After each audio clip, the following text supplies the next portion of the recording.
আশপাশ থেকে যেটা জানতেছি সেটা হচ্ছে এসএসসি পরীক্ষা হবে এবং দ্রুততম সময়ের মধ্যে আয়োজন করার চেষ্টা চলতেছে, কিন্তু স্টিল আসলে এই ক্লাসটা মানে এসএসসি পরীক্ষা মনে হয় না যে 1 মাস কেন 1 মাসেরও বেশ লম্বা সময় লাগবে, ফলে কবে হবে আমরা জানি না।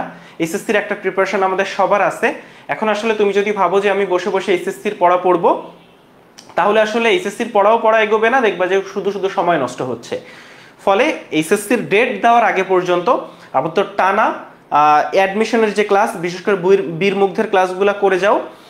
আমার মনে হয় যে এবং এক্সামগুলো দিতে হবে। তোমরা কি এক্সামগুলো দিচ্ছ? এবং তোমরা মেডিলজি গ্রুপে কিন্তু পেয়ে যাবা। মেডিলজি গ্রুপে হচ্ছে তুমি ভিডিও পেয়ে যাবা কিভাবে তুমি ওয়েবসাইটে এনরোল করবা, আমাদের সৌরভ ভিডিও দিছে। তারপর হচ্ছে কিভাবে তুমি এক্সাম দিবা, পুরো ব্যাপারটাই বুঝায় বলা হয়েছে। ফলে তুমি একটু ভিডিও দেখে প্লিজ এক্সামগুলো অ্যাটেন্ড করো। আজকে রাত 12টা পর্যন্ত এক্সাম দেওয়া যাবে, এখনো এক্সাম দেওয়ার টাইমটা আছে। আচ্ছা, তো এই হলো আসলে। আচ্ছা ঠিক আছে, আমাকে একটু অড লাগতেছে কিন্তু কিছু করার নাই, দুর্ভাগ্যজনকভাবে। আশা করি এটাই লাস্ট টাইম, আর দেখতে পারবা না। তো এই হচ্ছে ব্যাপার। আর লিডার বোর্ডের পজিশন দেখা যাবে 12টা পর্যন্ত। আমরা আজকে টাইম এক্সটেন্ড করছি, আজকে 12টা পর্যন্ত এক্সাম দেওয়া যাবে, তো 12টার পরে দেখা যাবে। তো আমি হয়তো একটা ভিডিও দিয়ে মানে ভিডিও দিতে বলবো যে কিভাবে তুমি লিডার বোর্ডের পজিশন দেখবা। আদারওয়াইজ আমি কালকে ক্লাসে তো এটা দেখাই দিবই। কালকে কিন্তু 7:30টার সময় আসলে ক্লাসটা হবে, ঠিক আছে ভাইয়া? তাহলে কালকে হচ্ছে 7:30টার সময় ক্লাস হবে। এই হচ্ছে ব্যাপার। আর অনেকের ওটিপি আসে নাই, যাদের ওটিপির প্রবলেম কিন্তু সলভ করা হয়েছে, আমরা পোস্ট দিছি। এখন আশা করি তোমাদের ওটিপি আসবে, এখন আশা করি তোমাদের কোনো সমস্যা হবে না। আমি মেরিট লিস্ট নিয়ে অলরেডি কথা বলছি। 12টা পর্যন্ত এক্সাম দেওয়ার শেষে তখন মেরিট লিস্ট দেখা যাবে, এর আগে মেরিট লিস্ট দেখা যাবে না।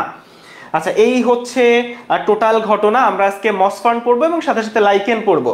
লাইকেন এর আগে কে পড়ছো আমি জানি না। লাইকেন অনেকেরই খুব বেশি পছন্দের টপিক না, বা এই শৈবাল ছত্রাকও কারো খুবই পছন্দের টপিক না, তবে মসফান্ডে কিন্তু বোঝার কিছু জায়গা আসলে রয়েছে।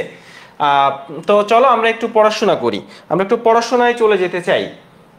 আমরা আজকে শুরু করতে চাই লাইকেন দিয়ে। আমাদের ছোট্ট একটা টপিক বাদ ছিল, তো আমরা সেই ছোট্ট একটা টপিক একটু দেখবো। হ্যাঁ, আচ্ছা চলো আমরা এই যে, আচ্ছা আমাদের পেজ উল্টাপাল্টা হয়ে গেছে নাকি? আল্লাহ, 217, 215, 216 কই? 214, 215, 217, আশা করি 216 আছে। 216, হ্যাঁ এই যে আমরা লাইকেনকে পেয়ে গেছি। আচ্ছা আমি একটু কমেন্ট দেখি, সবকিছু ঠিকঠাক আছে। আচ্ছা যারা চলে আসছো আমাকে একটা কাজ করো, সবাই একটু আমাদের ভিডিওটাতে রিয়াক্ট দাও, এবং বন্ধু বান্ধব যারা আছে একটু সবাইকে মেনশন দিয়ে দাও যে আমাদের ক্লাসটা শুরু হয়ে গেছে, ঠিক আছে? সবাই একটু বন্ধু বান্ধবকে মেনশন দিয়ে দাও। ভাই সেকেন্ড টাইম ব্যাচের ক্লাস শুরু হবে হচ্ছে এই মাসের 25 তারিখ থেকে। ফার্স্ট টাইম ব্যাচের ক্লাস কবে শুরু হবে আমরা এসএসসি ডেট জানার পরে বলে দিব। তো আমাদের ফার্স্ট টাইম সেকেন্ড টাইম ব্যাচে ভর্তি চলতেছে। 25 ব্যাচের কোর্স লঞ্চ হবে 14 আগস্ট বা 15ই আগস্ট। এখানে একটু বলে রাখি যে 15ই আগস্ট উপলক্ষে আমি আসলে কোর্স লঞ্চ করতেছি না।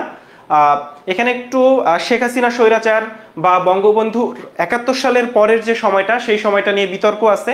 তাকেও স্বৈরাচার হয়তো অনেকে বলেন, তবে 71-এর আগের যে অবদান বা 71 পর্যন্ত মুক্তিযুদ্ধে তার যে অবদান, সেটা আসলে স্বীকার করতেই হবে। ফলে আলটিমেটলি আমি বঙ্গবন্ধুকে ট্রল করার পক্ষে না, বা তাকে আসলে ওইভাবে মানে আমি জানি যে বঙ্গবন্ধুর উপর যে ক্ষোভটা, সেটা আসলে শেখ হাসিনা যে উল্টাপাল্টা কাজগুলো করছে, যে স্বৈরাচারী মনোভাবে ছাত্রদের হত্যা করছে বা বাকি যা কিছু করছে, 15 বছর মানুষের উপর যে অত্যাচার নির্যাতন করছে, সেই ক্ষোভটা তার বাবার উপর এসেও পড়ছে। কিন্তু স্টিল আমি অন্তত তাকে ট্রল করার পক্ষে না। যদি আমি 15ই আগস্ট কোর্স লঞ্চ করি, আগে থেকে বলে দিচ্ছি, এটা তাকে ট্রল করার উদ্দেশ্যে না বা তাকে নিয়ে মজা করার উদ্দেশ্যে না। তাহলে চলো আমরা আসলে ক্লাসটা শুরু করি। আমরা আসলে লাইকেন নিয়ে শুরু করতে চাই। লাইকেন আসলে কি? লাইকেন আসলে শৈবাল এবং ছত্রাকের বন্ধুত্বের একটা ফসল। অর্থাৎ ব্যাপারটা এরকম যে ধরো এই যে এখানে শৈবাল আছে মাঝখানে, দেখো এখানে আছে শৈবাল, এই শৈবালের চারপাশ ঘিরে আছে ছত্রাক। শৈবাল কিন্তু মাত্র 5 থেকে 10%, আর বাকি যে পার্সেন্টেজটা সেটা হচ্ছে ছত্রাক। ফলে এখানে শৈবালের পরিমাণ খুব কম, শৈবাল থাকে মাঝামাঝি, ছত্রাক থাকে চারদিকে। এই শৈবাল এবং ছত্রাকের মিলিত যে রূপ, সেটাই হচ্ছে লাইকেন। লাইকেনকে বলা হয় সার্বজনীন উদ্ভিদ। লাইকেনকে বলা হয় সার্বজনীন উদ্ভিদ বা কসমোপলিটান উদ্ভিদ। কেন? কারণ খেয়াল করো, শৈবালের কিছু লিমিটেশন থাকতে পারে, ছত্রাকেরও কিছু লিমিটেশন, কিন্তু দুজন মিলে আসলে অনেক স্ট্রং হয়ে যায়, যেহেতু দুইজনের মিলিত একটা মানে শৈবাল ছত্রাক মিললে যেই উদ্ভিদ হয় সেটাকে বলে লাইকেন। এখানে শৈবালও আছে ছত্রাকও আছে। এখন দেখো শৈবাল থ্যালয়েড, ছত্রাকও থ্যালয়েড, তাহলে লাইকেন কি বলতো? লাইকেনও থ্যালয়েড। শৈবাল অভাস্কুলার, ছত্রাকও অভাস্কুলার, তাহলে লাইকেন কি? লাইকেনও ভাইয়া অভাস্কুলার। আচ্ছা আমার কথা কি শোনা যাচ্ছে? আমার কথা শোনা যাচ্ছে? হ্যাঁ আমার কথা শোনা যাচ্ছে। তাহলে লাইকেনকে বলা হয় সার্বজনীন উদ্ভিদ বা কসমোপলিটান উদ্ভিদ। কেন?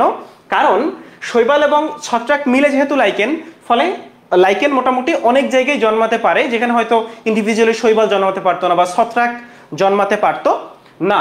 এখন একটু চলে আসো, আরো কিছু তথ্য আমরা একটু জানতে চাই। যেমন এই যে শৈবাল, শৈবাল স্বাধীনভাবে বেঁচে থাকতে পারে, কিন্তু ছত্রাক কিন্তু স্বাধীনভাবে বাঁচতে পারে না। আচ্ছা শৈবাল ছত্রাক স্বাধীনভাবে বাঁচতে পারে না, ফলে একটা জিনিস খেয়াল করো তো, এখানে কে বেশি ইম্পর্টেন্ট, শৈবাল নাকি ছত্রাক? এখানে বেশি ইম্পর্টেন্ট কিন্তু শৈবাল। এখানে বেশি ইম্পর্টেন্ট ভাইয়া শৈবাল। কেন শৈবাল বেশি ইম্পর্টেন্ট? আচ্ছা কারণ শৈবাল ছত্রাক ছাড়া বাঁচতে পারে, কিন্তু ছত্রাক শৈবাল ছাড়া বাঁচতে পারে না। ফলে এখানে ছত্রাকের শৈবালকে বেশি দরকার, এবং ছত্রাক শৈবালকে অনেকটা কৃতদাসের মতো ব্যবহার করে। ইম্পর্টেন্ট কিন্তু শৈবাল, কিন্তু শৈবালের পরিমাণ যেহেতু কম, ছত্রাক শৈবালকে অনেকটা কৃতদাসের মতো ব্যবহার করে। এখানে একটু বলে রাখি, ছত্রাক নিজের খাদ্য নিজে তৈরি করতে পারে না। তো এটা অনেকটা স্বামী স্ত্রীর মতো সম্পর্ক। ধরো ছত্রাক হচ্ছে স্বামী, শৈবাল হচ্ছে স্ত্রী। তো সাধারণত ট্রেডিশনাল বাঙালি পরিবারগুলোতে কি হয়, যে স্বামী আসলে বাইরে কাজ করে, সেই আসলে টাকা পয়সা উপার্জন করে, খাদ্য মানে সব কিছু জোগাড় করে নিয়ে আসে, আর শৈবাল হচ্ছে স্ত্রী, সে আসলে বাসায় বসে বসে রান্না করে। তো রান্না করার পর দুইজন মিলেমিশে খায়। এখানেও তাই হয়, যে শৈবাল আসলে যেহেতু শালক সংশ্লেষণ করতে পারে, ছত্রাক করতে পারে না, ফলে শৈবাল শালক সংশ্লেষণ প্রক্রিয়া খাদ্য তৈরি করে, সেই খাদ্যটা দুইজন মিলেমিশে খায়। ফলে এখানে ছত্রাকের কিন্তু শৈবালকে বেশি প্রয়োজন।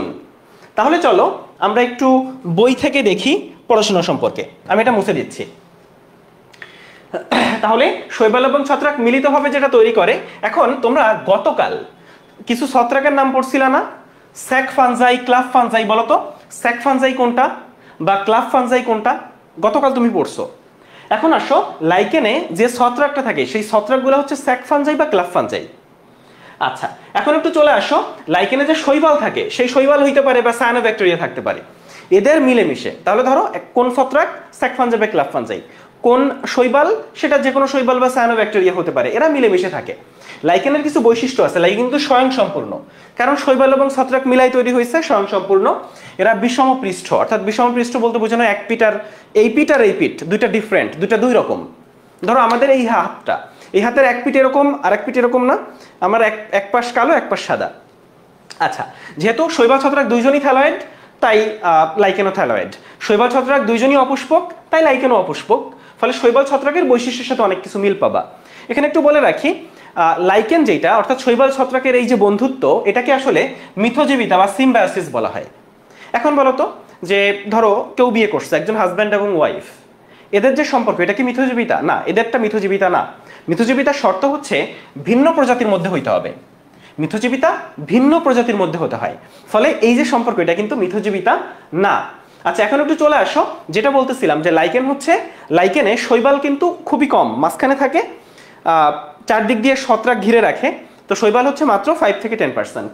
এই যে মাত্র 5 থেকে 10% মোট ভরের, মাত্র 5 থেকে 10%। তাহলে লাইকেন কি বলা হয় ভাইয়া? লাইকেন দেখো সব জায়গায় জন্মাতে পারে, দেখছো গাছের বাকল, সজীব পাতা, বন্ধা মাটি, পাকা দেয়াল, মোটামুটি সব জায়গায় এরা জন্মাতে পারে। ফলে এটাকে বলা হয় সার্বজনীন উদ্ভিদ বা কসমোপলিটান। খুবই গুরুত্বপূর্ণ একটা তথ্য। লাইকেনের কিছু বৈশিষ্ট্য আছে, এগুলো আসলে রিডিং পড়ার মতো বৈশিষ্ট্য। চলো আমরা একটু দেখি। লাইকেন হচ্ছে একটা দ্বৈত সংগঠন, অর্থাৎ শৈবাল এবং ছত্রাকের একটা দ্বৈত সংগঠন, দুইজন মিলে। আচ্ছা তাহলে ছত্রাক থ্যালাসের কাঠামো তৈরি করে। তাহলে কিসের কাঠামো ভাইয়া? থ্যালাসের মতো। একটু পরে তুমি মস যখন পড়বা বা ফার্ন যখন পড়বা, তখন থ্যালাস দেখবা। চলে আসো, লাইকেন থ্যালয়েড।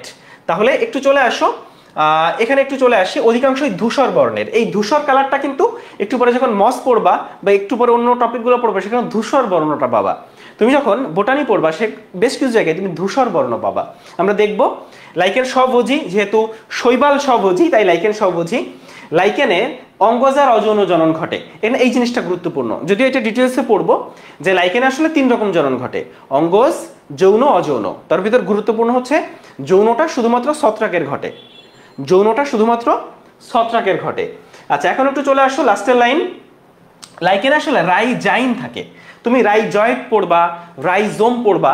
যেমন এই যে রাইজাইন, এই শব্দটা তুমি দেখতেছো, এই রাইজাইন শব্দটা কোথায় দেখতেছো? লাইকেনে। রাইজয়েড শব্দটা কোথায় পাবা? মসে। রাইজোম শব্দটা কোথায় পাবা? ফার্নে। তাহলে খেয়াল করো, রাইজাইন লাইকেনে, রাইজয়েড মসে, রাইজোমটা হচ্ছে ফার্নে, রাইজোমটা হচ্ছে ফার্নে। ক্লিয়ার? তাহলে এটা আমরা মুছে দিচ্ছি। আমরা দেখব যে কোনটা কি। লাস্টের লাইনটা বায়ু দূষণের প্রতি সংবেদনশীল, অর্থাৎ যদি কোথাও দূষিত বায়ু থাকে তাহলে সেই জায়গায় লাইকেন আসলে বাঁচতে পারে না, মারা যায়। ফলে বায়ু দূষণও একদমই সহ্য করতে পারে না। আমরা পারি। আচ্ছা, তাহলে আমরা আসলে 200 কত পেজ পড়লাম? 16। আমাদের একটু পেজ উল্টাপাল্টা হয়ে গেছে, আশা করি নেক্সটই সেইটা থাকবে না। আমরা এখন 217 নম্বর পেজ দেখতে চাই। আচ্ছা, লাইকেনে শৈবাল এবং ছত্রাক রয়েছে। শৈবাল কি করে? সালোক সংশ্লেষণ করে। ফটো, ফটো লাগে না? আলোক লাগে তো, আলো মানে ফটো। তাহলে শৈবালটা হচ্ছে ফটোবায়েন্ট, আর ছত্রাক যেখানে পড়াশোনা করা হয় সেটাকে কি বলে? মাইকোলজি। ফলে ছত্রাকটা হচ্ছে মাইকোবায়ন্ট। ছত্রাকটা হচ্ছে কি বলছি ভাইয়া? মাইকোবায়ন্ট। এখন এখানে একটু চলে আসো, এটাকে আমরা কি বলি? মিথজীবিতা। শৈবাল এবং ছত্রাকের যে সম্পর্ক সেটাকে আমরা বলি মিথজীবিতা। এখন এখানে লাইকেনে ছত্রাক কিভাবে উপকৃত হয় এবং শৈবাল কিভাবে উপকৃত হয়, এটা তুমি অনেকটা স্বামী স্ত্রীর সম্পর্ক হিসাব করলে বুঝতে পারবা যে শৈবাল আসলে রান্না বান্না করে, সে আসলে খাদ্য তৈরি করে, হ্যাঁ, আর ছত্রাক সবকিছু আইনা দেয়। তো এখানে তাই ঘুরে ফিরে বলছে, দেখো তো শৈবাল ছত্রাকের দেহে আশ্রয় গ্রহণ করে, ছত্রাক পরিবেশ থেকে সবকিছু এনে দেয়, শোষণ করে এনে দেয়। যেহেতু তোমরা জানো যে ছত্রাক শোষণ প্রক্রিয়ায় খাদ্য গ্রহণ করে, তো এইগুলা শোষণ, তাহলে ছত্রাকের সাথে শোষণ শব্দটা পাবা তুমি। আচ্ছা, তাহলে ছত্রাক চারদিক থেকে শৈবালকে ঘিরে রাখে। অনেকটা বললাম না যে হাজব্যান্ডের কাজ কি, ওয়াইফকে আসলে একটু প্রোটেকশন দেওয়া, ব্যাপারটা এরকম। এখন আমরা নিচের দিকে চলে আসি যে ছত্রাক কিভাবে উপকৃত হয়। ওই যে শৈবাল খাদ্য রান্না করে, ছত্রাক তো খাদ্য রান্না করতে পারে না, সেই রান্না করা খাদ্য দুইজন মিলে খায়। এটা একটা বৈশিষ্ট্য যে খাদ্য উভয়ই ভাগ করে নেয়, হ্যাঁ। আচ্ছা, তো এই হচ্ছে, এখানে আরেকটু কথা আছে, সেটা হচ্ছে লাইকেনে কোনটা বেশি ইম্পর্টেন্ট, শৈবাল নাকি ছত্রাক? এটাই তোমাকে তখন আমি বলছিলাম যে শৈবাল একা একা বাঁচতে পারে, ছত্রাক বাঁচতে পারে না, এই জন্য শৈবাল কিন্তু বেশি ইম্পর্টেন্ট, হ্যাঁ। এবং আরো একটা লাইন আছে যে শৈবালটা ছত্রাকের কৃতদাস হিসেবে, শৈবাল বেশি ইম্পর্টেন্ট কিন্তু শৈবালকে ছত্রাক কৃতদাস হিসেবে ব্যবহার করে। যেমন এই যে আমরা ছাত্ররা কিন্তু বেশি গুরুত্বপূর্ণ, এই দেশের জনগণ বেশি ইম্পর্টেন্ট, কিন্তু হাসিনা সরকার আমাদের দেশের জনগণকে, আমাদের ছাত্রদেরকে আসলে কৃতদাসের মতো ইউজ করছে, আমাদেরকে মানুষ বলে মনে করে নাই, আমাদেরকে কুকুর বলে মনে করছে। তার জন্য আমাদের যে স্টুডেন্টগুলারে আসলে সে যদি মানুষ মনে করতো তাহলে শত শত স্টুডেন্টকে একদিনে গুলি করে মেরে ফেলতে পারতো না। তো এখানে অনেকটা ব্যাপারটা ওরকমই হয়েছে যে শৈবাল বেশি ইম্পর্টেন্ট কিন্তু ছত্রাককে সে কৃতদাস মনে করে। আচ্ছা, এখন এই জায়গায় আর একটা শব্দ আছে যে হেলোটিজম। হেলোটিজম জিনিসটা কি? হেলোটিজম হচ্ছে ওই যে কৃতদাস হিসেবে ইউজ করতেছে, ওই ব্যাপারটাকেই বলা হয় হেলোটিজম। এখানে আরো একটা ব্যাপার আছে, আংশিক পরজীবিতা। তোমরা জানো যে ছত্রাক হচ্ছে একটা পরজীবী, ছত্রাক হচ্ছে একটা পরজীবী, কিন্তু এইখানে শৈবাল এবং ছত্রাক যখন মিলেমিশে থাকতেছে, মানে নরমালি ছত্রাক কারো উপকার করে না, ক্ষতি করা ছাড়া। পরজীবী হচ্ছে ধরো দুজনের ভিতর পরজীবীকে যে কোনো উপকার করে না, শুধু ক্ষতি করে, আর এইখানে একটু হইলেও উপকার করতেছে তো শৈবালের, এই জন্য হচ্ছে আংশিক পরজীবী। লাইকেনের ক্ষেত্রে ছত্রাকটা হচ্ছে আংশিক পরজীবী। এখন আসো সবচেয়ে ইম্পর্টেন্ট জায়গায় চলে আসছি। এখন আমরা সবচেয়ে ইম্পর্টেন্ট জায়গায় চলে আসছি। সেই ইম্পর্টেন্ট জায়গা হচ্ছে উদাহরণ। উদাহরণগুলো কেমনে মনে রাখবো? আচ্ছা দেখো, তো আমরা বাসস্থানের ভিত্তিতে, প্রথমে তুমি খেয়াল করবা যে কিসের ভিত্তিতে শ্রেণীবিন্যাস করছি। অনেক সময় তুমি উদাহরণ পড়ে ফাটাই ফেলছো, কিন্তু কিসের ভিত্তিতে পরীক্ষায় আসছে তুমি পারো নাই। তো বাসস্থানের ভিত্তিতে লাইকেনের যে ভাগগুলা, তো ফার্স্টে আসো কর্টিকোলাস, হ্যাঁ। তো এখানে আছে এই যে গ্রাফিস আর পারমেলা, তো জিপি দিয়ে মনে রাখা যায়, জিপি, হ্যাঁ, জিপি। আর এই যে কর্টি, তুমি কর্টি দিয়ে আমার একটা শব্দ মনে রাখার চেষ্টা করবা যেটা হচ্ছে তুমি পরিচিত, কর্টিকল, হ্যাঁ, কর্টিসল, হ্যাঁ, কট, জিপি কট। জিপি গ্রামীণ ফোন আছে না, ধরো গ্রামীণ ফোন কট খাইছে, তাই না? এই যে লোকজন প্রায় গ্রামীণ ফোনটা গালাগালি করে, তো জিপি কট, তুমি কট দিয়ে কর্টিকোলাস মনে রাখতে পারো। টেরিকোলাস, তো দেখো এই টেরি হচ্ছে সিসি, হ্যাঁ, এই টেরি দিয়ে টেরিস মনে রাখো, সিসি টেরিস, তুমি সিসি সিসি দিয়ে তখন তুমি এই দুটো মনে রাখলা। আচ্ছা এখন আসো এই যে সেক্সি, তো সেক্সির তুমি ধরো নাও সেক্সের বানান সিইএক্স শেখার জন্য, তাহলে সেক্সের এই যে সেক্স সি দিয়ে হচ্ছে এই যে প্লিকটা, আর এই এক্স দিয়ে হচ্ছে জ্যান্থুরিয়া। তাইলে সেক্সের সেক্স সি দিয়ে একটা এক্স দিয়ে একটা।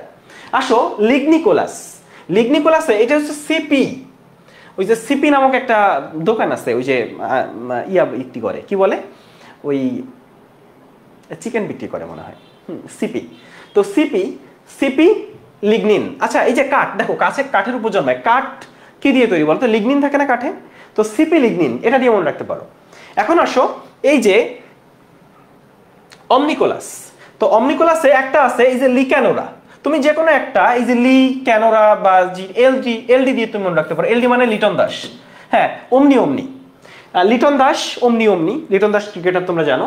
ফলিকোলাস, তো এখানে দেখো এই যে পড়ি না, তোমরা প্রায় হচ্ছে পড়তে চাও না, পড়ি না, এটাই হচ্ছে ভাই পড়তে ইচ্ছা করে না, আমি পড়ি না।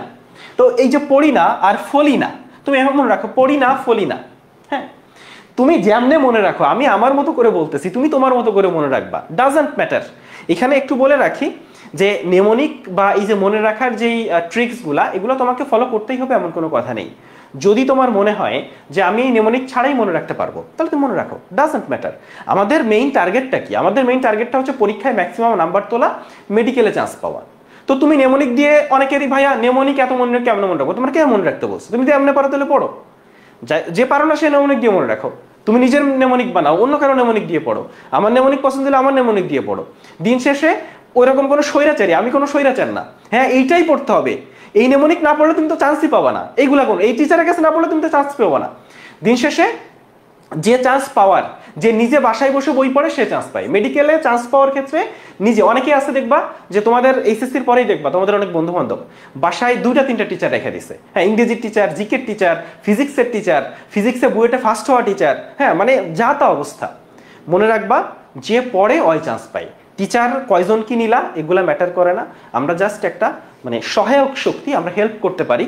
হয়তো কেউ একজন 70 পাবে, তাকে আমি 75 পাওয়াই দিতে পারি, কিন্তু ধরো কেউ 30 পাবে, তারে আমি 70 পাওয়াই দিতে পারি না। ঠিক আছে, দিন শেষে তোমাকেই পড়তে হবে। দেখো সব কোচিং থেকেই চান্স পাই, কেন বলো তো? কারণ দিন শেষে সব কোচিং যারা ভালো স্টুডেন্ট তারাই চান্স পায়। মনে রাখবা কোনো টিচার তোমাকে চান্স পাওয়া দিতে পারবে না, আমরা তোমাকে হেল্প করতে পারি। আমরা যদি ধরো আমি যেহেতু লম্বা সময় ধরে পড়াচ্ছি, স্বাভাবিকভাবে আমার গাইডলাইন বা আমার পড়ানো বা আমার আইডিয়া আছে, ফলে সেটা তোমাকে একটু বেশি হেল্প করতে পারে। হয়তো কারো গাইডলাইন একটু কম হেল্প করলো, এতটুকু, এর বাইরে আর কিছু না। আচ্ছা তাহলে চলে আসো, আমরা এইটা বুঝতে পারছি।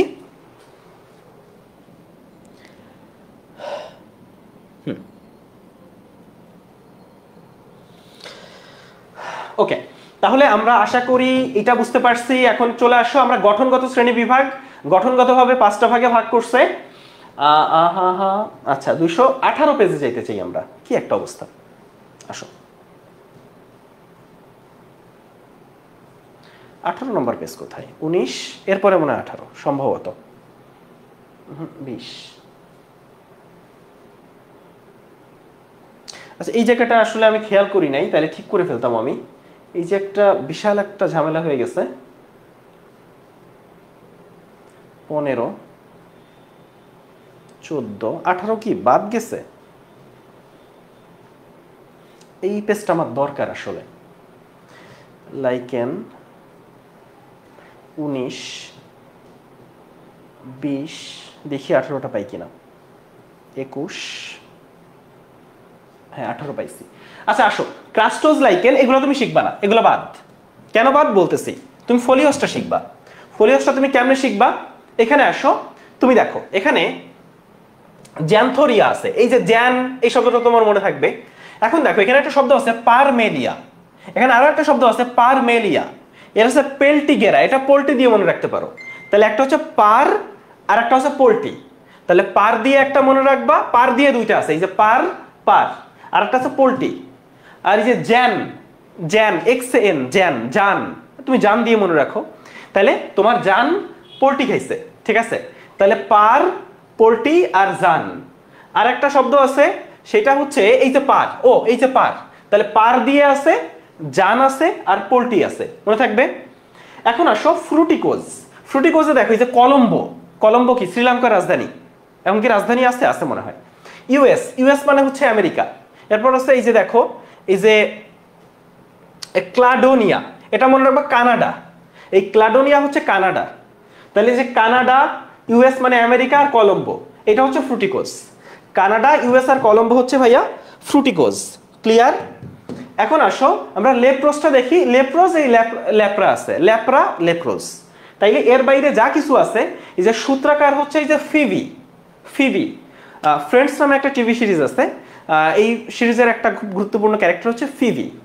তো এই ফিবি আর এই যে র্যাকো, হ্যাঁ, তাহলে ফিবি আর র্যাকো মানে তুমি এত কঠিন যদি ইফিবি র্যাকোডিয়াম, ইফিবি র্যাকোডিয়াম এইভাবে পড়লে তুমি জীবনে মনে রাখতে পারবা না।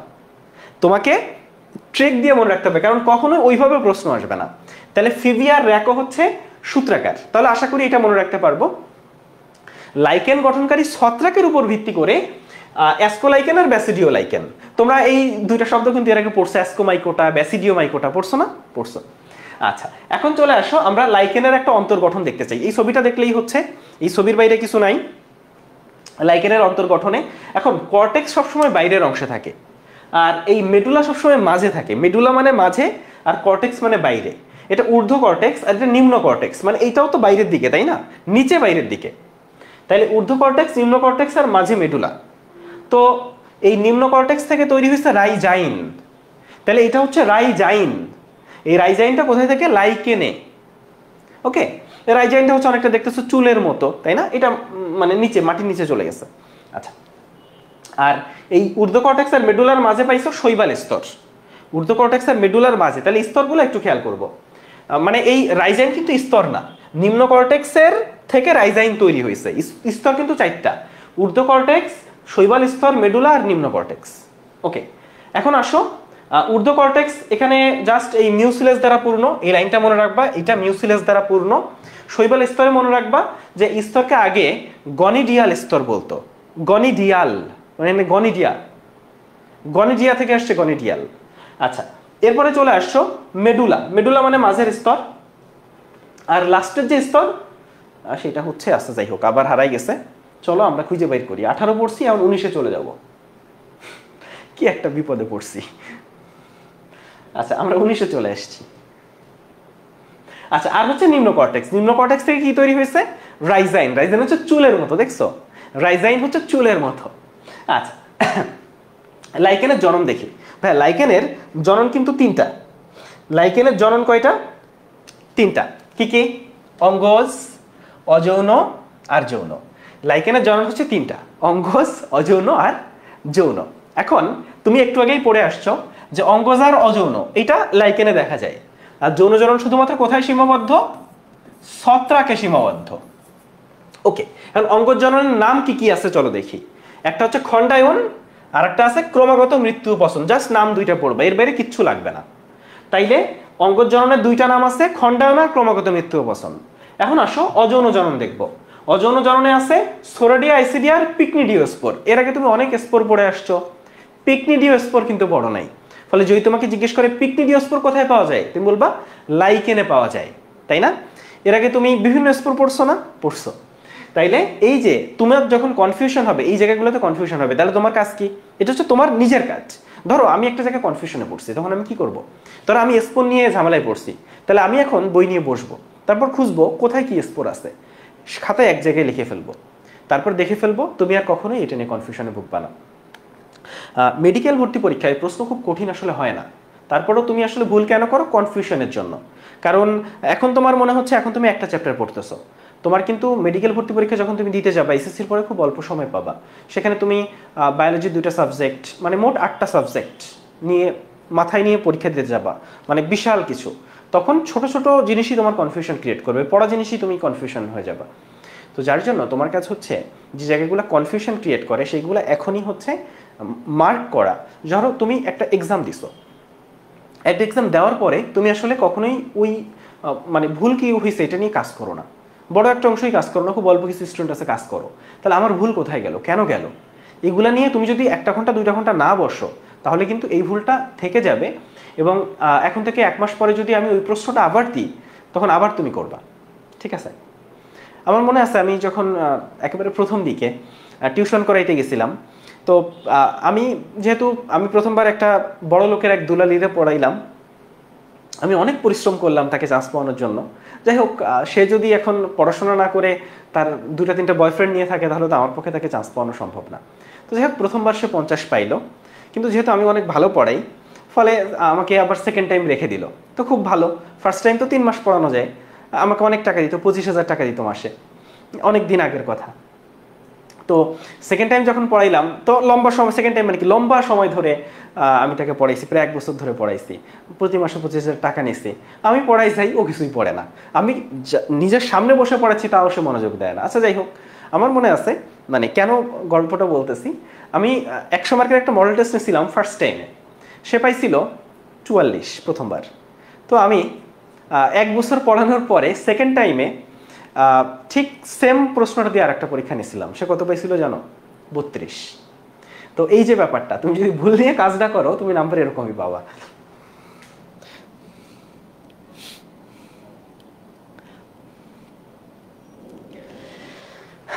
আচ্ছা, তাহলে একটু চলে আসো এই জায়গাটা। আচ্ছা, তো এখানে একটু চলে আসো, আমরা আশা করি এই জিনিসটা বুঝাইতে পারছি। এখানে দেখো, তুমি বলতে পারো যে ভাই সোরেডিয়া কি? আচ্ছা, অঙ্গজ জনন দেখছি, আর অযৌন জনন হচ্ছে সোরেডিয়া, ইসিডিয়া, পিকনিডিওস্পোর। এখন সোরেডিয়া কি, ইসিডিয়া কি, পিকনিডিওস্পোর কি, পিকনিডিয়া কি, এখানে সংজ্ঞা লেখা আছে, পড়াচ্ছি না কেন, জীবনে কোনোদিন আসবে না, মেডিকেলে আসবে না। আচ্ছা, এখন চলে আসো লাইকেনের ক্ষেত্রে পুংজননাঙ্গ হচ্ছে স্পার্মোগোনিয়াম, স্ত্রীজনন হচ্ছে কার্বোগোনিয়াম। মস এবং ফার্নের ক্ষেত্রে কি পাবা?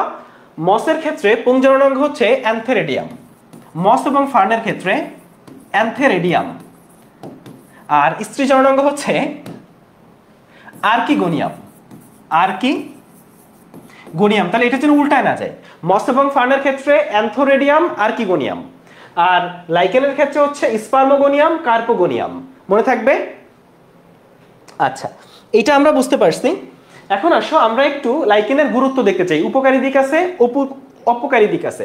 প্রথমত মরুজ ক্রমাগণন, মানে লাইকেন ব্যাপারটা এরকম, আমি তোমাকে অলরেডি বলছি যে লাইকেন এমন একটা জিনিস, দেখো যেখানে কোনো উদ্ভিদ জন্মায় সেখানে লাইকেন জন্মায়, কারণ শৈবাল এবং ছত্রাক মিলিতভাবে এরা বিশাল স্ট্রং হয়ে গেছে। এখন ধরো বিএনপি আর আওয়ামী লীগ মিলে গেছে, তো মিলে দেখা যাচ্ছে যে তারা বিশাল আন্দোলন শুরু করছে, এবং এটার খুব সম্ভাবনা আছে কিছুদিন পরে দেখবা যে বিএনপি আওয়ামী লীগ মিলিতভাবে নির্বাচনের জন্য আন্দোলন শুরু করছে, বুঝছো? তো এরকম, তো মিলিতভাবে যেখানে কেউ জন্মায় না, এবং ধরো একটা জায়গায় শুধু লাইকেন জন্মায়, মরুভূমি, শুধু লাইকেন জন্মায়, তো কিছু লাইকেন গাছ মারা গেল, মারা গিয়ে সে মাটির সাথে মিশে গেল। তো ওই মৃত গাছ যখন মাটির সাথে মিশে গেল, তখন সেখানে তৈরি হলো হিউমাস, এবং হিউমাস খুবই উর্বর জিনিস, সেখানে অন্য গাছ তৈরি হওয়া শুরু করলো। চমৎকার ব্যাপার না? তো লাইকেন জেরোসিরি পর্যায়ের সূচনা করে, এই যে ব্যাপারটা, তখন অন্য জীব সম্প্রদায় সেখানে তৈরি হওয়া শুরু হইলো। সেখানে কিচ্ছু জন্মাইতো না, লাইকেন জন্মাইলো, লাইকেন মারা গেল, মারা যাওয়ার পর ওইখানে যে উর্বর হইল মাটি ওই মৃত লাইকেনের জন্য, সেখানে অন্য জীব সম্প্রদায় জন্মানো শুরু করলো। তখন আমরা তাকে কি বলি? জেরোসিরি পর্যায়। মানুষের খাদ্য লাইকেন। তো এখানে একটু খেয়াল করো। আচ্ছা, এখন এখানে একটু খেয়াল করো ভাইয়া, অধিকাংশ লাইকেনিন নামক কার্বোহাইড্রেট, আমরা কার্বোহাইড্রেট হিসেবে ভাত খাই, তো এই লাইকেনিনও একটা কার্বোহাইড্রেট, ফলে আমরা এইটাও খাই, তো কার্বোহাইড্রেট আমরা খেয়ে থাকি। এখন একটু চলে আসো, এখানে আসলে অনেক উদাহরণ আছে, আমরা প্রত্যেকটা উদাহরণ, বিশেষ করে এই যে আইল্যান্ডিয়া, এটা একটা খাদ্য, এই তুমি একটা শব্দ পড়ো সমস্যা নাই। এরপর আসে পাইমেলিয়া, ইভারনিয়া, তারপর হচ্ছে এই যে মিনিয়েটাম। এখানে একটু খেয়াল করো, মিনিয়েটাম মানে স্টোন মাশরুম। তো এটা আসে, স্টোন মাশরুম কোনটা? তো আমি কিভাবে মনে রাখতাম? মিনি স্টোন, ধরো ছোট্ট একটা স্টোন, তাহলে মিনি স্টোন, এভাবে মনে রাখতাম। এখন আসো, রেইনডিয়ার মস আছে, এটা তুনরা অঞ্চলে, তুনরা অঞ্চল মানে ওই যে সাইবেরিয়ার ওইদিকে, তাহলে তুনরা অঞ্চলে রেইনডিয়ার মস জন্মায়, যেটা পশু খায়। রেইনডিয়ার, ডিয়ার একটা পশু না, ফলে পশু খায়, শেষ। তাহলে অ্যান্টিবায়োটিক, লাইকেন থেকে উসনিক অ্যাসিড নামক একটা অ্যাসিড পাওয়া যায়, যেটা একটা অ্যান্টিবায়োটিক, গ্রাম পজিটিভ ব্যাকটেরিয়ার ক্ষেত্রে কাজ করে। তাহলে এরপরে চলে আসো টিউমার বা ক্যান্সার। তোমরা জানো যে টিউমার এবং ক্যান্সার কিন্তু খুব ক্লোজ দুইটা রোগ, তাই না? টিউমারই ক্যান্সারে কনভার্ট হয়, কিছু কিছু টিউমার আছে ক্যান্সারে হয় না, কিছু কিছু টিউমার থেকে দেখা যাচ্ছে ক্যান্সার হয়ে গেছে। ফলে টিউমার বা ক্যান্সারের ক্ষেত্রে এই যে উষ্ণ এবং ইভোসিন নামক অ্যান্টিসেপটিক ক্রিম, এটা কিন্তু টিউমারের ক্ষেত্রে কাজ করে, এটা টিউমারের ক্ষেত্রে কাজ করে। এরপরে এই যে লাইসেনিন, লাইকিনিন, আইসোলাইকিনিন, এইগুলা টিউমার প্রতিরোধী। তাহলে এইখানে ব্যবহারটা আসলে একটু পড়বা, ঠিক আছে, অন্তত পুরোটা না পড়তে পারো দাগ দেওয়াগুলো অন্তত অবশ্যই মনে রাখতে হবে, আর যদি পুরোটা পড়তে পারো খুবই ভালো, চেষ্টা করবো পুরোটা পড়া। আচ্ছা, এখন আসো অ্যানজাইনা। তোমরা জানো যে অ্যানজাইনা হচ্ছে বুকে ব্যথা, হৃদরোগ সম্পর্কিত বুকে ব্যথা হচ্ছে অ্যানজাইনা। তো এক্ষেত্রে কিন্তু এই যে রসেলা, এই যে রসেলা এইটা কাজ করে। ঠিক আছে, আমি কিভাবে মনে রাখি? এই যে রসেলা, আর দিয়ে হৃদরোগ, আর আর হৃদরোগ। ঠিক আছে, তাহলে এইভাবে তুমি মনে রাখতে পারো। এখন চলে আসো, এই তোমরা এই ক্লাস বাদ দিয়ে এইসব গল্পগুজব কেন করতেছো? মানে শোনো, ক্লাস করতে আসছো, ক্লাস করো, আজে বাজে গল্পগুজব বাদ দাও। ঠিক আছে, মানে আর রাজনীতি বা যা কিছু সেগুলো আসলে শেষ। এখন পড়াশোনায় ফেরত আসো, দিন শেষে পড়াশোনাই তোমাকে বাঁচাবে, নাইলে তোমার আসলে মানে কোনো গতি হবে না। অ্যাডমিশন তো এখনো আসে নাই, অ্যাডমিশনে একবার চান্স মিস করো, তখন বুঝবে যে লাইফটা আসলে কতটা কঠিন হয়ে যায়। ঠিক আছে, অ্যাডমিশনে যখন চান্স মিস করবা তখন চারদিক অন্ধকার হয়ে যায়। বাচ্চা কাচ্চারা আসলে এতটা মানে চারদিক থেকে বাবা মা আত্মীয় স্বজন সবাই আসলে এমন একটা মানে মানে দেখা যাচ্ছে তারা কিছু বলতেছে না, তেমন একটা ঘুমট পরিবেশ তৈরি হয়, তুমি এটা টলারেট করতে পারবে না। ফলে প্লিজ ভাইয়ারা একটু মনোযোগ দিয়ে ক্লাস করাচ্ছি, তুমি একটু মনোযোগ দিয়ে পড়ো। ঠিক আছে, আচ্ছা এখন আসো আমরা একটু জলাতঙ্কের ওষুধ পেলটিগেরা। আমি কেমন মনে রাখি পেলটিগেরার? এই যে জি, জি দিয়ে মনে রাখি জলাতঙ্ক। হুফিং কফ, এই সি দিয়ে কফ, সি দিয়ে মনে রাখি কফ। চলে আসো যক্ষার ওষুধ হচ্ছে এই আইল্যান্ডিকা। মনে আছে আগের দিনে যক্ষা রোগ হইলে বলা হয়তো যক্ষা হইলে রক্ষা নাই, যক্ষা যার হইতো সে মারা যাইতো। তাইলে কি করতো? এই যক্ষা রোগীদের একটা আইল্যান্ডে, একটা দ্বীপে নিয়ে রেখে দিত, ভাই তোরা একসাথে মর, অন্য মানুষকে মারিস না। তাইলে এই যক্ষার ওষুধ হচ্ছে আইল্যান্ডিয়া। ঠিক আছে, উদ্ভিদের রোগ আছে, তাহলে এই যে টমেটোর ক্যাঙ্কার, হ্যাঁ পরীক্ষা আসতে পারে ক্যাঙ্কার রোগ কোন ফলের হয়? টমেটোর। যে কোনো ভাবে প্রশ্ন আসতে পারে। তুমি যখন পড়বা আগে একটু বোঝার চেষ্টা করবা যে প্রশ্নটা কিভাবে হইতে পারে। হ্যাঁ মানে গাধার মতো গেলে পড়ে গেলাম, কেমনে প্রশ্ন হইতে পারে এটা চিন্তা করলাম না, যে এখান থেকে কি প্রশ্ন আসতে পারে, যে হুফিং কফ রোগে কোন ওষুধ কোনটা? ক্লাডোনিয়া। যক্ষার ওষুধ কোনটা? আইল্যান্ডিয়া। আচ্ছা, এর লিটমাস পেপার প্রস্তুতি কোনটা? এটা আমরা দেখব। হ্যাঁ, এই যে লিটমাসের এল, হ্যাঁ লিটমাসের এল দিয়ে, আর আরো আছে ওই যে রোসেলা। রোসেলা একটু আগে কোথায় পড়ছি? হৃদরোগে, তাই না? এখানে লিটমাসেও কিন্তু ওই রোসেলা পড়তেছি। চমৎকার না জিনিসটা? এরপর আসো ইভারনিয়া লামানিনা, এটা হচ্ছে সুগন্ধিতে।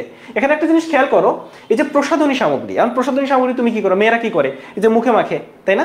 প্রসাধনী সামগ্রী মেয়েরা মুখে মাখে। এখন মুখে মাখলে কিন্তু প্রসাধনী যেগুলা করে সেগুলো হচ্ছে বিভিন্ন রোগের একটা ঝুঁকি, চর্মরোগ হইতে পারে। তাহলে প্রসাধনী কোনটা? এই যে ইভারনিয়া রামালিনা। ওকে, এখন একটু চলে আসো রং ট্যানিন। এই যে দেখো, এই যে রোসেলার আরো একটা ব্যবহার পাইছি, রং। তাহলে রোসেলার তিনটা ব্যবহার পাইছি, কি কি আমাকে একটু বলো তো? রোসেলার তিনটা ব্যবহার পাইছি, সেই তিনটা ব্যবহার কি কি সব একটু কমেন্ট করে আমাকে জানাও। আচ্ছা, এখন এই যে উত্তেজক পদার্থ তৈরি, অপকারী দিক পড়ি চলো। তো এখানে নেকড়ে নিধনে, একটা নেকড়ে নিধনে কোনটা? এই যে লিথারিয়া। লিথাল, লিথাল শব্দটা পড়ছো? লিথাল মানে হচ্ছে মারণ, লিথাল ডোজ, যে ডোজে কেউ মারা যাবে। তাহলে লিথাল মানে মারণ, তাহলে নেকড়ে মারতে কোনটা? লিথার। ওকে, এখন আসো এই যে ইভারনিয়া। ইভারনিয়ার কথা একটু আগে পড়ছো না, যে মেয়েদের ওই যে প্রসাধনী, মেয়েদের ওই যে মুখে টুকে মাখে, ফলে কি হইতে পারে? চর্মরোগ হইতে পারে, অ্যালার্জি হইতে পারে, হাঁপানি হইতে পারে। চর্মরোগ, অ্যালার্জি, হাঁপানি এগুলো হইতে পারে। উসনিয়া নামক একটা লাইকেন আছে, যেটা হচ্ছে বড় বড় লম্বা লম্বা গাছ আছে না জঙ্গলে, ওই একটা গাছ থেকে আর একটা গাছে এইভাবে, এখন ধরো মানে দুইটা গাছের উপরে লতানো থাকে আর কি, মানে দুইটা গাছকে কানেক্ট করে লতা পাতার মাধ্যমে। তো দাবানল যখন হয়, একটা গাছ কোনো কারণে আগুন ধরে গেছে, পুরা জঙ্গল পুড়ে যায়, কেন? এই এই শয়তান উসনিয়ার জন্য। এখন এটা আমরা দেখলাম। এখন এখানে আরেকটা জিনিস একটু দেখতে চাই, এখানে আরেকটা জিনিস একটু দেখতে চাই। একটু চলে আসো আইসল্যান্ড। তাহলে এই যে আইল্যান্ড, এটা আমরা পারবো। ওই যে মিনি স্টোন, মনে আছে যে পারমেলিয়া, এই যে পার রক, এই যে পার, দেখো পার, র দিয়ে পার, র দিয়ে রক, পারক। আচ্ছা, রেইনডিয়ার মস, এটা হচ্ছে এই যে র্যাঙ্গিফেরা। রেইনডিয়ার মস কোনটা? এই যে র্যাঙ্গিফেরা, র দিয়ে রেইনডিয়ার মস, র দিয়ে রেইনডিয়ার মস, মনে থাকবে।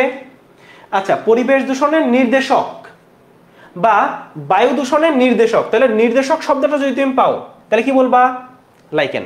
আবার বলি, নির্দেশক মানে কি? ধরো এখানে বায়ু দূষণ হয়েছে, ওটা লাইকেন নির্দেশ করে, হ্যাঁ এখানে বায়ু দূষণ হয়েছে। তোমরা জানো না যে লাইকেন বায়ু দূষণের প্রতি উচ্চমাত্রায় সংবেদনশীল, ফার্স্টে পড়ে আসছিলাম। ফলে বায়ু দূষণের নির্দেশক, নির্দেশ, লাইকেন হচ্ছে নির্দেশক, মনে থাকবে। মনে থাকবে। তাহলে আমরা হচ্ছে কত পেজ পড়লাম, মানে পেজ নিয়েই পড়ছি এক বিপদে। আচ্ছা 20, এরপর হচ্ছে 21, আমাদের পড়া শেষ। ঠিক আছে, আমাদের আসলে পড়া শেষ। 22 কিছু নাই আসলে। 22 যেটা আছে এখানে একটু বলি, যে সার সংক্ষেপ আছে না, এটা অবশ্যই পড়বা। সার সংক্ষেপ যেটা পাবা, এবং লাস্টে দেখো যে অল্প কয়েকটা এমসিকিউ আছে, এই এমসিকিউ গুলো মাস্ট। এই এমসিকিউ না পড়লে কিন্তু তুমি ধ্বংস হয়ে যাবা। ঠিক আছে, আমাদের কিন্তু আমাদের এমসিকিউর বই আসতেছে, বায়োলজির এমসিকিউর বই, ফিজিক্সের এমসিকিউ বই, যেটার নাম দিচ্ছি আমরা সলভ অর ডাই। কারণ এই এমসিকিউ তোমাকে সলভ করতে হবে, নাহলে মেডিকেলে চান্স নিয়ে টানাটানি পড়ে যেতে পারে। ফলে আমাদের 3টে এমসিকিউর বই আসতেছে, 3টে প্র্যাকটিস বুক আসতেছে। আমাদের এবার কিন্তু সাধারণ জ্ঞান বই আসতেছে, ইংরেজি বই আসতেছে, যেটা হচ্ছে কমপ্লিট মেডিকেল অ্যাডমিশনের জন্য তোমার সাধারণ জ্ঞানে যা লাগবে, মেডিকেল অ্যাডমিশনের জন্য তোমার ইংরেজি যা লাগবে এইগুলা। তারপর হচ্ছে আমাদের ব্যালিস্টেড মডেল টেস্ট সম্বলিত বই আসতেছে, এবং পুরা গোল্ড ডিগার্সে যারা ভর্তি হবে, যদি ম্যাটেরিয়ালস সহ ভর্তি হও, বা আমাদের এবার গোল্ড ডিগার্সের নাম কিন্তু চেঞ্জ হয়েছে। এবার আমরা যারা এবার ছাত্র আন্দোলন নিহত হয়েছে তাদের স্মরণে আমরা সেকেন্ড টাইম ব্যাচটার নাম বীর সাইদ, এবং ফার্স্ট টাইম ব্যাচের নাম বীর ফায়াজ রাক্সি, গোল্ড ডিগার্স নামেই পরিচিত আমাদের মেডিকেল অ্যাডমিশন ব্যাচ। তো এই ব্যাচগুলোতে যারা ভর্তি হবে, টোটাল 11টা ম্যাটেরিয়ালস কিন্তু তোমরা পাবা। আচ্ছা, তাহলে আমাদের লাইকেনটা আসলে শেষ হয়ে গেল। এখন সবাই একটু আমাকে কমেন্ট করে বলো তো, লাইকেন কি আমরা বুঝতে পারছি? আচ্ছা, এখানে যারা আসো একটু লাইকেনটা বুঝতে পারছি কিনা একটু বলো। কারো কোনো কোশ্চেন আছে কিনা একটু আমাকে জানাও। লাইকেনটা বুঝছি কিনা, কারো কোনো প্রশ্ন আছে কিনা একটু জানাও। আমরা আসলে এখন শৈবাল, মস এবং ফার্ন পড়তে চাই, খুবই ছোট 2টা অধ্যায়। আশা করি খুব দ্রুতই আমরা শেষ করে ফেলতে পারবো। একটু সময় দাও, একটু ডাউনলোড করি। আচ্ছা, আমরা এখন পড়ব মস এবং ফার্ন। আচ্ছা ভাই, বুঝছি, ঠিক আছে। এই টপিকটা মাস্ট পড়তে হবে কিনা, না মাস্ট পড়তে হবে এমন কোনো কথা নাই। মানে কোনো কিছু না পড়লেও হবে। একটা কথা বলি ভাইয়া, দেখো মেডিকেলে ইম্পর্ট্যান্ট আনইম্পর্ট্যান্ট অধ্যায় বলে কিছু নেই। আই রিপিট, মেডিকেলে কম গুরুত্বপূর্ণ বেশি গুরুত্বপূর্ণ অধ্যায় বলে কিছু নাই। কিছু অধ্যায় আছে যেখান থেকে কখনো প্রশ্ন আসে না, আবার কখনো কখনো এমন থেকে 3-4টা প্রশ্ন আসে। ফলে ধরো লাইকেন তোমার কাছে খুব কঠিন লাগতেছে, তুমি যেটা করতে পারো, যে ধরো খুবই কঠিন লাগতেছে, আমি কিছুই বুঝতেছি না, তাহলে অন্তত দাগানো লাইনগুলো পড়ে যাও। কিন্তু কোনো অধ্যায় কঠিন লাগলে বাদ দিবা না, অন্তত একেবারে ইম্পর্টেন্ট লাইনগুলো পড়ে যাও, কিন্তু কখনোই কঠিন বলে বাদ দিবা না। কারণ একটা অধ্যায় থেকে যদি 3টা প্রশ্ন আসে, তুমি নিশ্চিত থাকতে পারো সহজ প্রশ্ন আসবে 2টা, একটা প্রশ্ন আসবে কঠিন। মেডিকেল ভর্তি পরীক্ষায় যে 100টা প্রশ্ন আসে, তার 60 থেকে 70টা প্রশ্ন খুবই খুবই সহজ হয়। হয়তো 30 থেকে 40টা প্রশ্ন নিয়ে আমরা বেশি চর্চা করি, মনে করি যে অনেক কঠিন হয়েছে, কই থেকে আসলো কিছুই বুঝলাম না, কিন্তু ওই 30-40টা আসলে একটু কঠিন হয়, এবং ওই 60-70টা প্রশ্ন তুমি পারতেছো কিনা এর উপর নির্ধারিত হয়ে যায়, ফয়সালা হয়ে যায় তুমি মেডিকেলে চান্স পেতে যাচ্ছ কিনা। এটা সবসময় মনে রাখবা। আচ্ছা, তাহলে আমরা আশা করি বুঝতে পারছি। বইগুলো সেল করবো কিনা এখনো পর্যন্ত এমন কোনো ডিসিশন আসে নাই যে বইগুলো আসলে সেল করবো কিনা। আমরা আসলে মস এবং ফার্ন পড়তে চাই। মস এবং ফার্নের গতকাল কিছু পার্থক্য দেখে আসছি। তো একটু বলে রাখি, মস হচ্ছে থ্যালয়েড, অর্থাৎ এর মূল কাণ্ডপাত আলাদা করা যায় না। ফার্ন কিন্তু থ্যালয়েড না, এদের মূল কাণ্ডপাত আলাদা করা যায়। আরও একটা গুরুত্বপূর্ণ বৈশিষ্ট্য আছে, মস হচ্ছে অভাস্কুলার, ব্রায়োফাইটা হচ্ছে অভাস্কুলার, কিন্তু টেরিডোফাইটা বা ফার্ন কিন্তু ভাস্কুলার। তাহলে এ হচ্ছে অভাস্কুলার, এ ভাস্কুলার। ফলে আমরা গতকাল পড়ছিলাম শৈবাল ছত্রাক মসের অনেক মিল পাইছিলাম, এদিকে টেরিডোফাইটা নগ্নবীজী আবৃত বীজের অনেক মিল পাইছিলাম। এরা কিন্তু আলাদা হয়ে গেছে। তবে কিছু মিল কোথায়? মিলটা হচ্ছে কোনোটারই ফল, মানে কি বলা যায়, ওইটা ফুল হয় না, কোনোটারই ফুল হয় না। ফলে এরা কি ক্রিপ্টোগ্যামস, ক্রিপ্টোগ্যামস। এরা কি ক্রিপ্টোগ্যামস? একটু হায়ার ক্রিপ্টোগ্যামস। গতকাল পড়ছিলাম শৈবাল এবং ছত্রাক হচ্ছে লোয়ার ক্রিপ্টোগ্যামস, এই দুইজন হচ্ছে হায়ার ক্রিপ্টোগ্যামস। মনে থাকবে, এই দুইজন হচ্ছে হায়ার ক্রিপ্টোগ্যামস। তাহলে শৈবাল ছত্রাক লোয়ার ক্রিপ্টোগ্যামস, এই দুইজন হায়ার ক্রিপ্টোগ্যামস। এখানে আরো একটা বৈশিষ্ট্য আছে, ব্রায়োফাইটার মূল কাণ্ডপাতা আলাদা করা যায় না, টেরিডোফাইটা বা ফার্নের মূল কাণ্ডপাতা আলাদা করা যায়। এখানে লাস্টে আরেকটা লাইন তুমি একটু মনে রাখবা, সেটা হচ্ছে থ্যালোফাইটা, কম উন্নত থ্যালোফাইটা কে কে জানো? শৈবাল এবং ছত্রাক। আর টেরিডোফাইটাকে ফার্ন, এদের মাঝামাঝি কি আছে? মস। তাহলে মাঝামাঝি আছে হচ্ছে এই ব্রায়োফাইটা বা মস। এই লাইনটা আমরা মনে রাখতে চাই, মাঝামাঝি আছে ব্রায়োফাইটা বা মস। তোমরা কি জানো ব্রায়োফাইটার স্বর্গ কোনটা? আচ্ছা এখানে একটু বলে রাখি, এদের ফুল হয় না, তাহলে এদের বীজ হয় না? এদের বীজও হয় না, এদের ফুলও হয় না। এই ব্রায়োফাইটা টেরিডোফাইটার ফুলও হয় না, বীজও হয় না। বীজ কার হয়? নগ্নবীজি আর আবৃতবীজি, নামই বীজি, মানে ওদের বীজ আছে। নগ্নবীজি যে, তার বীজ কিন্তু আছে, বীজটা নগ্ন বইলেই নগ্নবীজি। তাহলে এর আগে যারা, তাদের কিন্তু বীজ হয় না, এদের ফুলও হয় না, বীজও হয় না। আচ্ছা এটা আমরা বুঝতে পারছি। এখন মস নিয়ে পড়াশোনা করতে চাই। মসটা উভচর কেন? মস কিন্তু স্থলে জন্মে। মস কোথায় জন্মে? স্থলে। তাহলে একে উভচর কেন বলে? কারণ এর প্রজননের জন্য, এর নিষেকের জন্য পানি মাস্ট। নিষেকের জন্য আমরা গতকাল বলছিলাম পানি অত্যাবশ্যক। তো নিষেকের জন্য যেহেতু পানি অত্যাবশ্যক, তাই মসকে উভচর উদ্ভিদ বলা হয়। তাহলে এই যে ব্রায়োফাইটা বর্গের উদ্ভিদকে ব্রায়োফাইটস বলে। ব্রায়োফাইটা বর্গের উদ্ভিদকে কি বলে ভাইয়া? ব্রায়োফাইটস। এখন চলে আসো, আমরা ব্রায়োফাইটার কিছু বৈশিষ্ট্য দেখতে চাই, অর্থাৎ মসের কিছু বৈশিষ্ট্য। চলো আমরা একটা মসের ছবি দেখে আসি, তাহলে একটু দেখতে ভালো লাগবে। যে রিক্সিয়া, আচ্ছা তোমাদের বইগুলো দেখবা যে রঙিন কিছু ছবি আছে, যে ছবিগুলো আমি আসলে বাদ দেওয়া হয়েছে ভুলে, তো বাদ গেছে। আমি আসলে নিজে পিডিএফ মানে বই দেখায় একজনকে বানাইতে দিয়েছিলাম, আসলে বাদ দিয়ে দিছে। তো যাই হোক, একটু মসের একটা রিক্সিয়ার একটা ছবি আছে, ছবি দেখো, তাইলেই বুঝবা যে মস কি জিনিস। এই ধরনের জিনিস তুমি দেখছো, হয়তো খেয়াল করো নাই, দেখছো। আচ্ছা এখন আসলে একটু বৈশিষ্ট্যগুলো পড়তে চাই। আমরা একটু বৈশিষ্ট্যগুলো পড়তে চাই। প্রথম কথা, এদের ফুল হয় না, আগে থেকে জানি। এদের বীজ হয় না, আগে থেকে জানি। আচ্ছা এরপর চলে আসো এই জায়গাটা, যে শৈবাল। গতকাল আমরা শৈবাল পড়ছি, ছত্রাক পড়ছি, মস পড়ছি। এরা কিন্তু হ্যাপ্লয়েড। হ্যাপ্লয়েড যারা, তাদেরকে কি বলে জানো? গ্যামিটোফাইটিক। গ্যামিটোফাইটিক। আর ফার্ন, নগ্নবীজি আর আবৃতবীজি, এরা হচ্ছে ডিপ্লয়েড বা স্পোরোফাইটিক। কি বলছি ভাইয়া? দেখো, শৈবাল, ছত্রাক, মস হ্যাপ্লয়েড বা গ্যামিটোফাইটিক, ফার্ন, নগ্নবীজি, আবৃতবীজি ডিপ্লয়েড বা স্পোরোফাইটিক। মনে থাকবে তো। গ্যামিটোফাইটিক মানে হচ্ছে হ্যাপ্লয়েড, গ্যামিট মানে কি? শুক্রাণু, শুক্রাণু হ্যাপ্লয়েড বা ডিম্বাণু হ্যাপ্লয়েড। আর স্পোর যদি হ্যাপ্লয়েড ডিপ্লয়েড দুইটাই হয়, তো স্পোরোফাইটিক মানে আমরা ডিপ্লয়েড দেখি। স্পোরোফাইটিক উদ্ভিদ মানে হচ্ছে ডিপ্লয়েড বা 2n বা 2n। তাহলে আরো একটা বৈশিষ্ট্য আছে মস এবং ফার্নের। মসগুলা হচ্ছে গ্যামিটোফাইটিক উদ্ভিদ, ফার্নটা হচ্ছে স্পোরোফাইটিক উদ্ভিদ। একটু বুঝতে পারছি? তারপর আমরা জানি মস, শৈবাল, ছত্রাক, মস এরা হচ্ছে থ্যালয়েড, অর্থাৎ মূল কাণ্ড পাতা আলাদা করা যায় না। তবে এখানে একটু বলা আছে যে মসের ক্ষেত্রে দেখো, শৈবাল, ছত্রাক, তারপর মস না? তো এই তিনটাই মূল কাণ্ড পাতা আলাদা করা যায় না, তিনটাই থ্যালয়েড। কিন্তু সবচেয়ে উন্নত কে? মস। এই জন্য মসের একটু নরম নরম কাণ্ড পাতার মতো চিহ্নিত করা যায়। ঠিক আছে, একটু উন্নত না, ওই জন্য মানে ও একটু গাছ গাছ হওয়ার চেষ্টা করতেছে। আচ্ছা এখন একটু চলে আসো, এদের মূল নাই কিন্তু মূলের মতো একটা জিনিস আছে, সেটা হচ্ছে রাইজয়েড। তাহলে রাইজাইন কোথায় পড়ে আসছি? রাইজাইন পড়ে আসছি লাইকেনে। এখন এখানে পারতেছি রাইজয়েড বা স্কেল। এই রাইজয়েড বা স্কেল কি জিনিস, চলো আমরা একটু ছবিতে দেখি। এই যে ছবিটা দেখো, এই ছবিতে এই যে জিনিসটা দেখতেছো না, এইটা হচ্ছে রাইজয়েড। কোনো কোষ আছে? কোনো কোষ নাই, এটা হচ্ছে এক কোষী। রাইজয়েড আবার দুই রকম, মসৃণ আর অমসৃণ। এই যে দাগ দাগ যেগুলো দেখতেছো, এটা হচ্ছে অমসৃণ রাইজয়েড। আর এই একেবারে সিম্পল, কোনো দাগ ফাগ নাই, এটা হচ্ছে মসৃণ রাইজয়েড।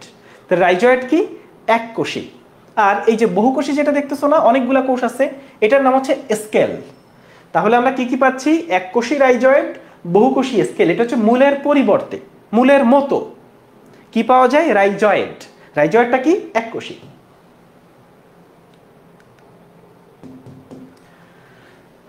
আচ্ছা এটা আমরা বুঝতে পারছি।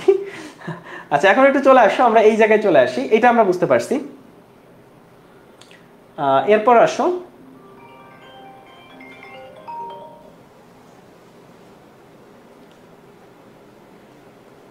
আচ্ছা এদের দেহে ভাস্কুলার টিস্যু নাই। আমরা জানি যে শৈবাল, ছত্রাক, মস তিনটাই অভাস্কুলার, দেহটা প্যারেনকাইমা টিস্যু দিয়ে গঠিত। জননাঙ্গ বহুকোষী, বন্ধ্যাকোষাবরণ দিয়ে আবৃত। শুধুমাত্র শৈবাল এবং ছত্রাক এই দুইটার বন্ধা কোষাবরণ নাই, বাকিদের বন্ধা কোষাবরণ আছে, তাইলে আছে। আচ্ছা, স্ত্রী জননাঙ্গ আর্কিগোনিয়াম, অ্যান্থেরিডিয়াম, আমাকে একটু বলো তো লাইকেনের ক্ষেত্রে স্ত্রী জননাঙ্গকে কি বলে? এটা হচ্ছে অ্যান্থেরিডিয়াম আর্কিগোনিয়াম। লাইকেনের ক্ষেত্রে স্ত্রী জননাঙ্গকে কি বলা হয়? আচ্ছা, এখানে আরো একটা ব্যাপার আছে, আর্কিগোনিয়াম মানে মহিলাটা হচ্ছে ফ্লাস্কের মতো, মহিলা ফ্লাস্ক, মনে থাকবে। আর পুরুষটা হচ্ছে বিভিন্ন আকৃতির, গোলা, নাশপাতি, বেলন, গদা, চারটা, গোলাকার, নাশপাতি আকার, বেলন আকার, গদাকার। গোলাকার, নাশপাতি আকার, বেলন আকার, গদাকার। গোলাকার, নাশপাতি আকার, বেলন আকার আর গদাকার। ওকে, ঠিক আছে। যৌন জনন হচ্ছে উওগ্যামাস। উওগ্যামাস মানে কি? উওগ্যামাস মানে হচ্ছে এই শুক্রাণু যেটা, ওর ফ্লাজেলা আছে, আর ডিম্বাণু যেটা এটা বড় সাইজের এবং ওর ফ্লাজেলা নাই, ও এক জায়গায় বসে থাকে।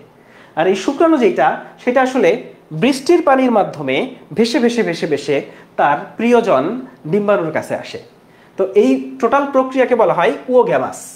শুক্রাণুর ফ্লাজেলা হচ্ছে দুইটা। এই জিনিসটা গতকাল যখন আমরা লিস্ট পড়ছিলাম, লিস্ট আকারে ক্লাসের ফার্স্টে দেখাচ্ছিলাম, তখন বলছিলাম যে মসের শুক্রাণুর ফ্লাজেলা দুইটা, ফার্নের হচ্ছে বহু ফ্লাজেলা, নগ্নবীজিরও শুক্রাণু বহু ফ্লাজেলা বিশিষ্ট।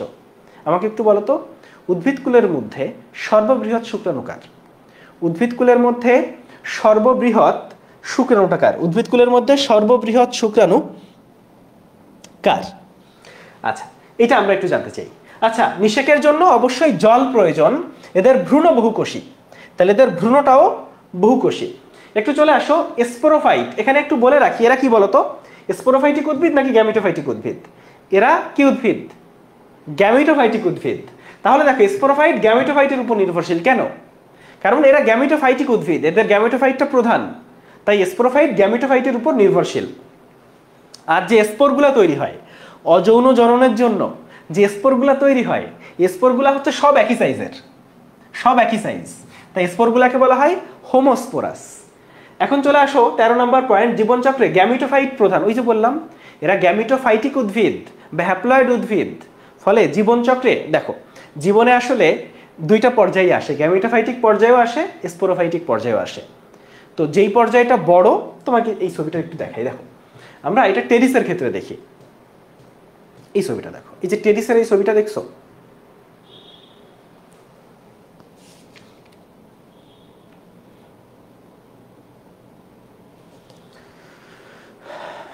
এই ছবিটা দেখো, একটু বড় করি। এই যে দেখো, একটা টেরিস গাছ, হ্যাঁ, ধরো একটা, ছবিটা আশা করি তোমরা বুঝতে পারতেছো। এটা হচ্ছে একটা টেরিস উদ্ভিদ। এই গাছ থেকে শুরু করি, এটা একটা গাছ। এই গাছে, এটা ডিটেলসে পরে পড়বো, এই গাছ থেকে পাওয়া যায় সোরাস। এই জিনিসটার নাম হচ্ছে সোরাস, হ্যাঁ। তো এখানে আসলে দেখো, এটার নাম হচ্ছে একটা স্পোরাঞ্জিয়াম, এটা একটা স্পোরাঞ্জিয়াম, এটাকে স্পোরাঞ্জিয়াম, অনেকগুলো স্পোরাঞ্জিয়ামকে একত্রে কি বলে? সোরাস। আর এই যে একটা স্পোরাঞ্জিয়াম আলাদা করে দেখাইছে, এর ভিতর এই যে জিনিসটা দেখতেছো না, এটার নাম হচ্ছে স্পোর মাতৃকোষ। তো মাতৃকোষ সবসময় বিভাজিত হয় এবং মাতৃকোষে হয় মিওসিস বিভাজন। আর মিওসিসে তোমরা জানো যে 2n থেকে সবসময় n হয়। মিওসিস কোষটা মিওসিস যে কোষে হয়, সেই কোষটা সবসময় ডিপ্লয়েড হয়, এবং মিওসিস হওয়ার পর যে কোষ পাওয়া যায় সেটাকে হ্যাপ্লয়েড কোষ বলে। তো এই গাছ থেকে আমরা পাইছি হচ্ছে স্পোরাঞ্জিয়াম। স্পোরাঞ্জিয়ামের ভিতর আছে স্পোর মাতৃকোষ, যেটা ডিপ্লয়েড, মাতৃকোষ ডিপ্লয়েডই হয়। তো এটা যখন মায়োসিস বিভাজন হচ্ছে তখন হচ্ছে স্পোর। এখন দেখো, যতক্ষণ এই 2n আছে, এই গাছটা কিন্তু 2n, এই সোরাসটা 2n, স্পোরাঞ্জিয়াম 2n, মাতৃকোষ 2n, কিন্তু যখনই মায়োসিস হয়ে স্পোর হয়ে গেছে তখনই এটা হয়ে গেছে n, মানে হ্যাপ্লয়েড অবস্থায় চলে আসছে, মানে গ্যামেটোফাইটিক অবস্থায় চলে আসছে। বুঝতে পারছো? এখন দেখো, এই স্পোরটা অঙ্কুরিত হয়েছে, অঙ্কুরিত হয়ে এই যে হৃৎপিণ্ডের মতো একটা আকৃতি তৈরি করছে না, এই জিনিসের নাম হচ্ছে প্রোথ্যালাস। এটা নিয়ে ডিটেলসে পড়বো। তো এই প্রোথ্যালাস থেকে আসলে এই যে স্ত্রী জননাঙ্গ এবং পুং জননাঙ্গ দুইটাই এই প্রোথ্যালাসে আছে। তো স্ত্রী জননাঙ্গ থেকে পাওয়া যায় হচ্ছে ডিম্বাণু, পুং জননাঙ্গ থেকে পাওয়া যায় শুক্রাণু। আর যেখানে শুক্রাণু এবং ডিম্বাণু থাকবে তাদের কি হবে? তাদের মিলন হবে, মিলন হয়ে তৈরি হবে জাইগোট। তবে এই টেরিসের ক্ষেত্রে জাইগোটটাকে বলা হয় উস্পোর। তাহলে এই জাইগোটটা আবার 2n। তাহলে খেয়াল করো, কিছু সময়ে সে n অবস্থায় ছিল, আবার জাইগোট যখন হইল তখন আবার 2n অবস্থায় চলে আসলো। তো এখানে আমরা, এটা কিন্তু ফার্নের ক্ষেত্রে, বা ফার্নের একটা উদাহরণ টেরিস, সেই টেরিসের ক্ষেত্রে এটা দেখতেছি। টেরিসের লাইফে দেখো, টেরিসের যে জীবন, সেই জীবনের 50%-এরও বেশি সময় সে ডিপ্লয়েড দশায় ছিল বা স্পোরোফাইটিক দশায় ছিল, এই জন্য এই উদ্ভিদটা স্পোরোফাইটিক। কিন্তু মসের ক্ষেত্রে ব্যাপারটা উল্টা, সে 50%-এরও বেশি সময় লাইফে সে হ্যাপ্লয়েড দশায় থাকে। এই জন্য মানে মসটা হচ্ছে বা রিক্সিয়া হচ্ছে গ্যামিটোফাইটিক উদ্ভিদ। ব্যাপারটা বোঝা গেল? একটু বলো বুঝতে পারছো কিনা? এটা হচ্ছে গ্যামিটোফাইটিক উদ্ভিদ।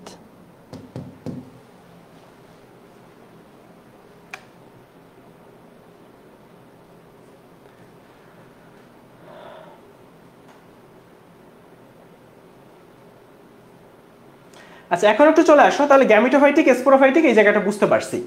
তাহলে স্পোর অঙ্কুরিত হয়ে কি তৈরি করে?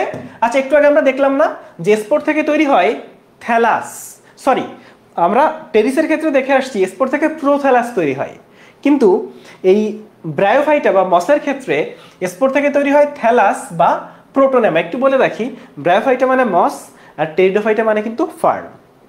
আর ব্রায়োফাইটার একটা উদাহরণ নিয়ে আলোচনা করি যেটার নাম হচ্ছে রিক্সিয়া, আর টেরিডোফাইটার একটা উদাহরণ নিয়ে আলোচনা করি যেটার নাম টেরিস। আচ্ছা, তো স্পোর অঙ্কুরিত হয়ে মসের ক্ষেত্রে তৈরি হচ্ছে থ্যালাস, থ্যালাসের আরেকটা নাম প্রোটোনেমা, এটা মেডিকেল ভর্তি পরীক্ষায় আসছে। স্পোর অঙ্কুরিত হয়ে কোনটা তৈরি হয়? অপশনে ছিল প্রোটোনেমা। থ্যালাস যা প্রোটোনেমা তাই, এটা মসের ক্ষেত্রে। আর ফার্নের ক্ষেত্রে থ্যালাস অঙ্কুরিত হয়ে স্পোর অঙ্কুরিত হয়ে কি তৈরি হবে? প্রোথ্যালাস। মনে থাকবে, ওখানে তৈরি হবে প্রোথ্যালাস। এই শুভ্র, তুমি কথা কম বলো। এখন চলে আসো, আমরা ব্রায়োফাইটার ক্ষেত্রে তিনটা শ্রেণী দেখব। শ্রেণী তিনটা হচ্ছে হেপাটিকি, অ্যানথেরোসিটি আর মাসাই। তাহলে হেপাটিকি যারা তাদেরকে কি বলে জানো? লিভারওয়ার্ট। হেপাটিকি যারা তাদেরকে বলা হয় লিভারওয়ার্ট। আর এই যে অ্যানথেরোসিটি এদেরকে বলা হয় হর্নওয়ার্ট। হেপাটিকি যারা তাদেরকে বলে লিভারওয়ার্ট, আর এই অ্যানথেরোসিটির যারা তাদেরকে বলা হয় হর্নওয়ার্ট। এখন এই মসের অনেক বৈশিষ্ট্য আছে, কিছু বৈশিষ্ট্য অনুন্নত উদ্ভিদের মতো, সেই বৈশিষ্ট্যগুলোকে বলা হয় আদি বৈশিষ্ট্য। কিছু বৈশিষ্ট্য উন্নত উদ্ভিদের মতো, সেইগুলোকে বলা হয় উন্নত বৈশিষ্ট্য। একটু বলে রাখি যে মসের যে নিষেক, সেই নিষেকের জন্য দরকার জলীয় মাধ্যম। আর মসের যে স্পোর, এই স্পোরের বিস্তার ঘটে বায়বীয় মাধ্যমে বা বাতাসের মাধ্যমে। তাহলে স্পোরের বিস্তারটা ঘটে বাতাসে, আর নিষেকটা হয় জলীয় মাধ্যমে। নিষেকটা হয় জলীয় মাধ্যমে, মনে থাকবে এই জায়গাটা।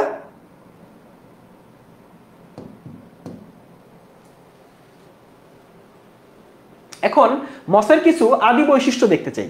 মসের আদি বৈশিষ্ট্য কি আছে? চলো আমরা একটু মসের আদি বৈশিষ্ট্য দেখি। প্রথমত এরা হ্যাপ্লয়েড। হ্যাপ্লয়েড একটা অনুন্নত বৈশিষ্ট্য। এরা থ্যালয়েড মানে মূল কাণ্ড পাতা আলাদা করা যায় না, একটা অনুন্নত বৈশিষ্ট্য। এদের মূল নাই, মূলের পরিবর্তে রাইজয়েড আছে, এটা একটা অনুন্নত বৈশিষ্ট্য। মানে নেগেটিভ বৈশিষ্ট্যগুলো কম কম আছে, সেগুলো অনুন্নত বৈশিষ্ট্য। ভাস্কুলার টিস্যু নাই। স্পোরগুলো হোমোস্পোরাস, যদি হয়তো হচ্ছে হেটেরোস্পোরাস, সেটা একটা উন্নত বৈশিষ্ট্য। উন্নত উদ্ভিদের ক্ষেত্রে তুমি হেটেরোস্পোর দেখতে পাবা, মানে স্পোরগুলো একই রকম না। আচ্ছা, ব্রায়োফাইটার কিছু উন্নত বৈশিষ্ট্য কিন্তু আছে, যেমন ক্যাপসুলে কোলুমেলা আছে, কোলুমেলা প্যারেনকাইমা কোষ, মানে এই ধরনের এখানে কোলুমেলা প্যারেনকাইমা কোষ আছে। এরপর হচ্ছে এপিডার্মিস, যেটা বহিতক, বহিতকে ওই যে স্টোমাটা বা পত্ররন্ধ্র আছে।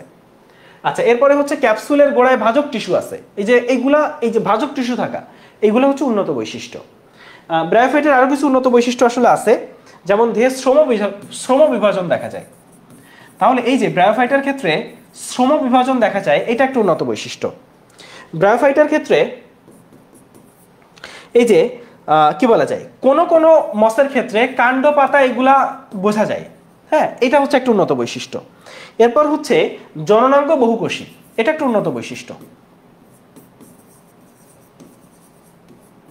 এবং জননাঙ্গের বন্ধা কোষাবরণ আছে, তোমরা জানো বন্ধা কোষাবরণ, এইটাও একটা উন্নত বৈশিষ্ট্য। হ্যাঁ, তারপর হচ্ছে ওই যে গ্যামিটোফাইটিক পর্যায় এবং স্পোরোফাইটিক পর্যায় আছে না, এগুলো কিন্তু সুস্পষ্ট। এর আগে তুমি সুস্পষ্ট শৈবাল ছত্রাকের ক্ষেত্রে সুস্পষ্ট গ্যামিটোফাইটিক স্পোরোফাইটিক দেখো নাই। তো এখানে কিছু কিছু ক্ষেত্রে সুস্পষ্ট গ্যামিটোফাইট এবং স্পোরোফাইট সুস্পষ্ট, যদি এরকম দেখো তাহলে সেটা একটা উন্নত বৈশিষ্ট্য। তারপর হচ্ছে ত্বকে কিউটিকল আছে, এটা একটা উন্নত বৈশিষ্ট্য। তাহলে এই জিনিসগুলো থাকা হচ্ছে একটা উন্নত বৈশিষ্ট্য। ত্বকে কিউটিকল থাকা, গ্যামেটোফাইটিক পর্যায়ে এবং স্পোরোফাইটিক পর্যায়ে যদি সুস্পষ্ট হয়, জননাঙ্গ বহুকোষ এবং বন্ধকোষাবরণ আছে, কাণ্ডপাতা যদি বোঝা যায়, শ্রমবিভাজন যদি দেখা যায়, তাহলে এইগুলো হচ্ছে উন্নত বৈশিষ্ট্য। মনে থাকবে এই যে বৈশিষ্ট্যগুলো, সেগুলো হচ্ছে উন্নত বৈশিষ্ট্য, এটা যেন আমাদের মনে থাকে। তাহলে আমাকে বলো তো ব্রায়োফাইটার স্বর্গ কোনটা? সবাই একটু কমেন্ট করে বলো ব্রায়োফাইটার স্বর্গ কোনটা, ব্রায়োফাইটের স্বর্গ কোনটা?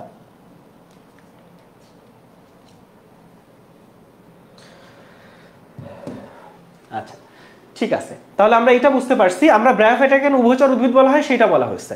তো আমরা জানি যে ব্রায়োফাইটা নিষেকটা পানি ছাড়া হয় না, ব্রায়োফাইটা স্থলে জন্মে, তো নিষেকটা যেহেতু পানি ছাড়া সম্ভবই না, ফলে এই জন্য ব্রায়োফাইটা হচ্ছে উভচর উদ্ভিদ, পানির উপস্থিতিতে নিষেক ক্রিয়া সম্পন্ন হয়। এখন আসো আমরা একটু রিক্সিয়া নিয়ে পড়াশোনা করতে চাই। ব্রায়োফাইটার একটা এক্সাম্পল হচ্ছে রিক্সিয়া, ফলে এটা ব্রায়োফাইটাকেই রিপ্রেজেন্ট করে। আমরা রিক্সিয়ার মধ্যে রিক্সিয়া ফ্লুইটান্স দেখতে চাই, এটা হচ্ছে ভাসমান জলজ।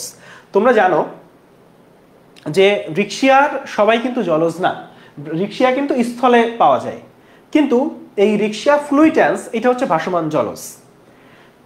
হেপাটিক শ্রেণীর যারা, তাদেরকে লিভার ওয়ার্ড বলে, এটা তোমাকে তখন বলছিলাম যে হেপাটিকি হচ্ছে লিভার ওয়ার্ড। তোমরা দেখো হেপাটিকি কেন, কারণ তাদের হেপাটিকি যারা, দেখো তাদের থ্যালাসটা লিভারের মতো। লিভার মানে কি? লিভারে আমাদের যে যকৃৎ বা লিভার, এর একক কি? হেপাটিক কোষ। লিভারে থাকে হচ্ছে হেপাটিক কোষ। এই জন্য যেহেতু হেপাটিক শ্রেণীর যেই থ্যালাসটা সেটা লিভারের মতো, তাই হেপাটিকিগুলাকে লিভার ওয়ার্ড বলে, হেপাটিকিগুলাকে লিভার ওয়ার্ড বলে। রিক্সিয়া ফ্লুইটান্স হচ্ছে ভাসমান জলজ, রিক্সিয়া ফ্লুইটান্স হচ্ছে ভাসমান জলজ। একটা জিনিস খেয়াল করছো, রিক্সিয়ার প্রজাতি আছে 200টা, কিন্তু বাংলাদেশেই পাওয়া গেছে 45টা। কেন আজকে রিক্সিয়া নিয়ে আলোচনা করতেছি? কারণ বাংলাদেশে প্রচুর রিক্সিয়া পাওয়া যায়। আচ্ছা, এবং নতুন কিছু রিক্সিয়ার প্রজাতি আছে, এগুলোর নাম দেখছো? বেঙ্গলেন্সিস, বেঙ্গল, তারপর হচ্ছে ঢাকেনসিস, চিটাগনেসিস। মানে নাম তো দিতে হবে, একটা ঢাকার নামে দিছে, একটা চিটাগাংয়ের নাম দিছে, খুলনার নামে কেন দেয় না, এটা নিয়ে আমি শুনতে হতাশ। এখন আসো রিক্সিয়ার বৈশিষ্ট্যগুলো একটু দেখতে চাই। তো রিক্সিয়ার বৈশিষ্ট্যের সাথে তুমি রিক্সিয়ার একটা ছবি দেখো, বইতে রিক্সিয়ার রঙিন ছবি আছে, রিক্সিয়ার একটা রঙিন ছবি দেখো, যে মাটি মানে দেখে মনে হচ্ছে না যে মাটির সাথে শোয়ানো, সবুজ, মানে একটা শাকের মতো লাগতেছে, তাই না? মাটির সাথে একেবারে শোয়ানো, সবুজ সবুজ। রিক্সিয়ার ছবিটা দেখো, তো এই ছবিটা দেখো, এই যে দশা, এটাকে রোজেট বলে। এটা গোলাপ ফুলের মতো পাপড়ির মতো দেখাচ্ছে না? তো থ্যালাসটা দেখতে গোলাপ ফুলের পাপড়ির মতো, এই জন্য এটাকে রোজেট বলে। আচ্ছা, তুমি এই রোজেট শব্দটা আর কোথায় দেখছো? মনে আছে? ম্যালেরিয়া পরজীবীর ক্ষেত্রে কিন্তু তুমি রোজেট শব্দটা পড়ে আসছো, ম্যালেরিয়া পরজীবীর ক্ষেত্রে কিন্তু তুমি রোজেট শব্দটা পড়ে আসছো। এখন চলো আমরা রিক্সিয়ার বৈশিষ্ট্যগুলো দেখতে চাই। রিক্সিয়ার দেহটা হচ্ছে গ্যামিটোফাইটিক, আমরা জানি মস হচ্ছে গ্যামিটোফাইটিক, মস হচ্ছে থ্যালয়েড। আচ্ছা, থ্যালাসটা হচ্ছে সবুজ, শায়িত মানে মাটির সাথে শোয়ানো, থ্যালাসটা চ্যাপ্টা, চ্যাপ্টা, আর বিষম পৃষ্ঠ মানে থ্যালাসের উপর আর নিচ দুইটা দুই রকম। থ্যালাস দ্যাগ্র শাখা বিশিষ্ট। দ্যাগ্র শাখা কি জিনিস দেখো, এই যে দেখো থ্যালাসটা, এই থ্যালাসটা দেখো, এই যে এইটাকে বলে দ্যাগ্র শাখা। আর দেখো এখানে একটা খাজ আছে না, এই খাজকে বলে অগ্রস্থ খাজ। তাহলে দ্যাগ্র শাখা পাচ্ছি থ্যালাসে, এই উপরে একটা খাজ পাচ্ছি, তাহলে দুইটা জিনিস পাইলাম, একটা হচ্ছে দ্যাগ্র শাখা, অগ্রস্থ খাজ। এখন আসো থ্যালাসের নিচে ওই যে রাইজয়েডের স্কেলের ছবি আমরা তখন দেখে আসছি, এককোষী রাইজয়েড আর বহুকোষী স্কেল। আচ্ছা, স্পোরোফাইটিক দশা সরল এবং গ্যামিটোফাইটের উপর নির্ভরশীল, যেহেতু ও গ্যামিটোফাইটিক উদ্ভিদ তাই গ্যামিটোফাইটের উপর নির্ভরশীল। অভ্যন্তরীণ টিস্যু, আচ্ছা এই জায়গাটা আমরা তখন একটু পরে দেখবো। আচ্ছা এই জায়গাটা একটু চলো দেখে আসি, এই ছবিটা, এই ছবিটা একটু দেখতে চাই। এটা হচ্ছে একটা থ্যালাসের প্রস্থচ্ছেদ, থ্যালাসকে এমনি কাটলে যে চিত্রটা পাওয়া যায় এটা হচ্ছে সেই চিত্র। এই চিত্রে তুমি 3টা অঞ্চল পাবা, দেখো এই ফোটা ফোটা যেগুলো পাচ্ছ এটা হচ্ছে ফটোসিনথেটিক অঞ্চল, মানে এখানে সালোক সংশ্লেষণ হয়। কেন? কারণ এখানে ক্লোরোপ্লাস্ট আছে, যে ফোটা ফোটাগুলো হচ্ছে ক্লোরোপ্লাস্ট, তাহলে এখানে ক্লোরোপ্লাস্ট আছে। তো এখানে তুমি কি কি পাচ্ছ দেখো, এইখানে হচ্ছে তুমি এই যে এই ফিলামেন্টগুলো পাচ্ছ এবং ফিলামেন্টের মাঝে মাঝে তুমি ফাঁকা জায়গা পাচ্ছ, এই ফাঁকা জায়গাগুলোকে বলে বায়ু প্রকোষ্ঠ। ক্লিয়ার? এখন ধরো এই যে একটা ফিলামেন্ট তুমি পাইছো, এখানে তুমি ক্লোরোপ্লাস্ট পাচ্ছ, কিন্তু ফিলামেন্টের একেবারে উপরের অংশটা কিন্তু ফাঁকা। মজা না? আচ্ছা, আর এখানে খেয়াল করো যে ঊর্ধ্বত্বক যেটা, এটাকে ঊর্ধ্বত্বক বলে, ঊর্ধ্বত্বকটা উঁচু নিচু আছে, ফলে ঊর্ধ্বত্বকটাকে বলা হয় অসম্পূর্ণ ঊর্ধ্বত্বক।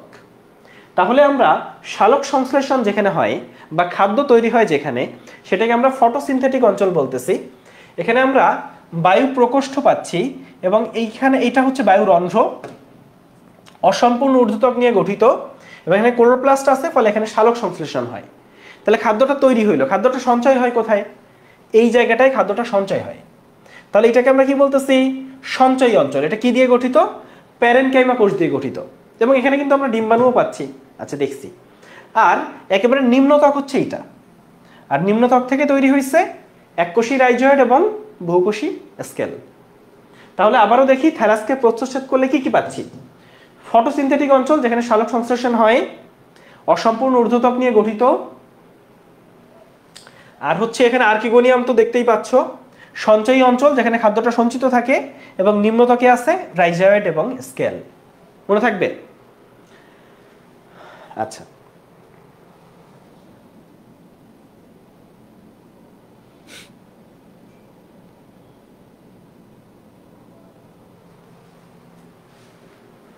আচ্ছা, এখন চলে আসো এই জায়গাটা, আশা করি বুঝতে পারছি। ফলে রিকশিয়ার বৈশিষ্ট্যগুলো দেখতেছিলাম। তাহলে অভ্যন্তরীণ এই জায়গাটা বুঝাইছে থ্যালাসের প্রস্থচ্ছেদের স্ত্রীজননাঙ্গ আর্কিগোনিয়াম, পুংজননাঙ্গ অ্যান্থেরিডিয়াম, এবং স্পোরগুলো হচ্ছে একই রকম দেখতে, হোমোস্পোরাস। যখন ফান্ড দেখবা সেখানে দেখবা যে স্পোরগুলো কিছু হোমোস্পোরাস, কিছু হেটেরোস্পোরাস, কিন্তু মসের ক্ষেত্রে হোমোস্পোরাস। আচ্ছা, এখন আমরা থ্যালাসটা দেখি। থ্যালাসের গঠনে কি আছে? থ্যালাসটা গোলাপের পাপড়ির মতো, এই জন্য এটাকে রোজেট বলতেছি। একটু আগে বলছি এটা ম্যালেরিয়া পরজীবীর ক্ষেত্রেও দেখা যায়।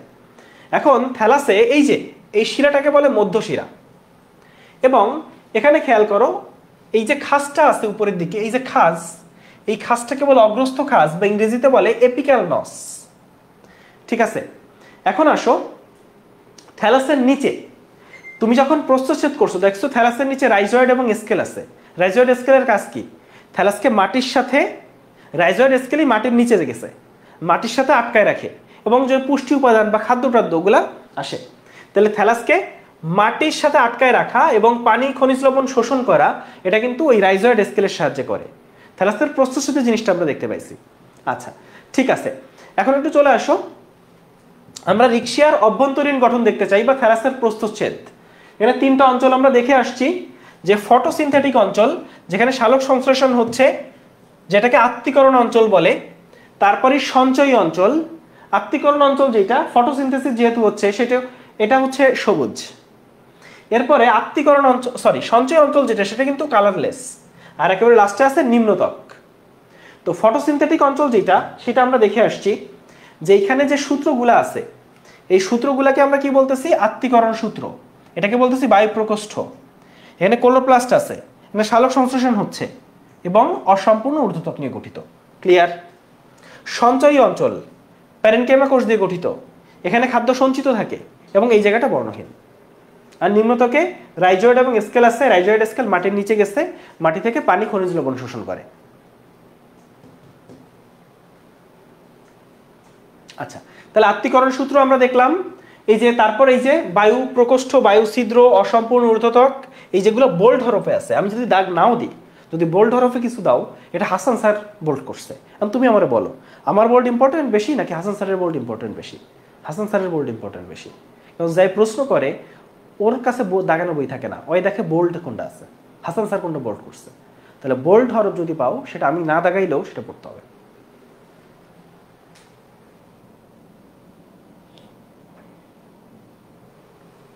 আমি তোকে বললাম যে কথাবার্তা কম বল, কথা বলিস না, কথা বলতেই হবে, কথা না বললে হবে না।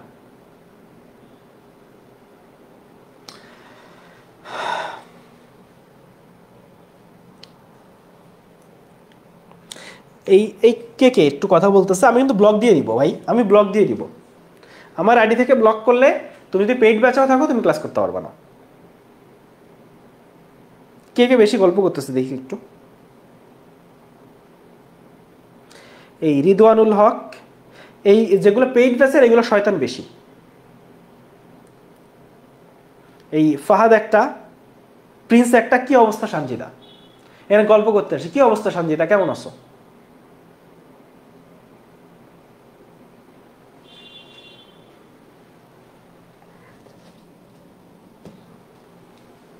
এনে ইয়া করতে আসছে।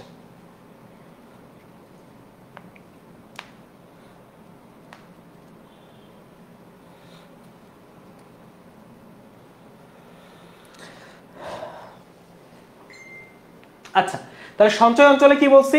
সঞ্চয় অঞ্চল একেবারে কম্প্যাক্ট, কোনো ফাঁকা জায়গা নাই, প্যারেনকাইমা কোষ দিয়ে গঠিত এবং বর্ণহীন, এবং এখানে সঞ্চিত থাকে। কি সঞ্চিত থাকে? সালোক সংশ্লেষণ যে শ্বেতসারটা তৈরি হয়েছে সেই শ্বেতসারটা এখানে সঞ্চিত থাকে। আর নিম্নতাকে আছে এককোষী রাইজয়েড এবং বহুকোষী স্কেল। রাইজয়েড দুই রকম, মসৃণ এবং অমসৃণ। আচ্ছা, জননটা দেখতে চাই। আচ্ছা, জননের ক্ষেত্রে একটু চলে আসো, আমরা একটু আগে দেখে আসছি, তো জননের ক্ষেত্রে একটু আসো। গিমা এবং টিউবার, তাইলে অঙ্গজনন দুইভাবে হয়, গিমা এবং টিউবার। গিমা কি জিনিস? রাইজয়েডের অগ্রভাগে, রাইজয়েড দেখছো না এরকম, এখানে এরকম গিমা তৈরি হয়, এটা থেকে অঙ্গজনন হইতে পারে।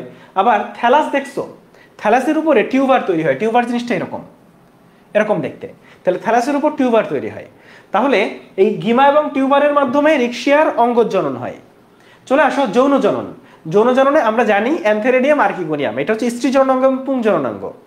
তো এইখান থেকে কি তৈরি হয় বলো তো? শুক্রাণু ডিম্বাণু। তো শুক্রাণু কি কালারের না, সরি, শুক্রাণুর ফ্লাজেলা আছে, দুইটা ফ্লাজেলা আছে, আর ডিম্বাণুর ফ্লাজেলা টেলা নাই। ডিম্বাণু একটু বড় সাইজের, শুক্রাণু সাঁতার কেটে কেটে ডিম্বাণুর কাছে যায়, এই ঘটনা আমরা জানি। আচ্ছা, একটু চলে আসো স্পোরগুলা হোমোস্পোরাস। আচ্ছা, তাহলে এতটুকু আমরা বুঝতে পারছি। আর রিক্সিয়ার গুরুত্ব, তো গুরুত্বের ক্ষেত্রে সবচেয়ে ইম্পর্টেন্ট গুরুত্ব হচ্ছে পরিবেশ দূষণের সূচক। নির্দেশক বললে লাইকেন, সূচক বললে রিক্সিয়া। নির্দেশক বলে লাইকেন, সূচক বললে নিক্সিয়া। আবার বলি, নির্দেশক বললে লাইকেন, সূচক বললে রিক্সিয়া। সূচক বললে কে? রিক্সিয়া। আচ্ছা, তাহলে বৈশিষ্ট্যগুলো কিন্তু পড়তে হবে। মাতৃ জৈব পদার্থ সংযোজনে সূচক বিবর্তন ধারা বিষয়ে হেল্প করে। আচ্ছা, এখন আমরা ফান্ড পড়তে চাই। আজকের ক্লাস কিন্তু অনেক শর্টকাটে হচ্ছে, খুব দ্রুত শেষ হয়ে যাবে, তোমরা কি বুঝতে পারতেছো? কিন্তু একটা জিনিস খেয়াল রাখো, যে ক্লাস অনেক দ্রুত শেষ হচ্ছে, কিন্তু আমরা কি কিছু বাদ দিচ্ছি? আমরা সব পড়তেছি না? আচ্ছা, তোমরা একটু বলো তো, যে আমরা যতটা ডিটেলসে পড়তেছি, তোমাদের কি মনে হচ্ছে যে আমাদের আরো ডিটেলসে পড়া উচিত? যদি চাও তাহলে আমি আরো ডিটেলসে পড়াইতে পারি, লাগবে না বলে পড়াচ্ছি না। আমি আবারও বলি, আমি যখন ক্লাস নিই আমার মাথায় একটা জিনিস থাকে, তোর কি লাগবে, তোরে যতটুকু কতটুকু বুঝাইলে যেমনেই প্রশ্ন উঠতে পারবি, অতটুকু আমি সবসময় বুঝাই দিই। ঠিক আছে? তো স্যাটিসফাইড যে যতটুকু বুঝাচ্ছি একটু বলো তো। আচ্ছা, সূচক মানে কি আর নির্দেশক মানে কি? সূচক মানে হচ্ছে কতটুকু ধরো দূষণ হয়েছে, তো দূষণ হয়েছে কি না এটা বলে হচ্ছে লাইকেন। আর কতটুকু দূষণ হয়েছে, বেশি না কম, কতটুকু, এটা হচ্ছে সূচক।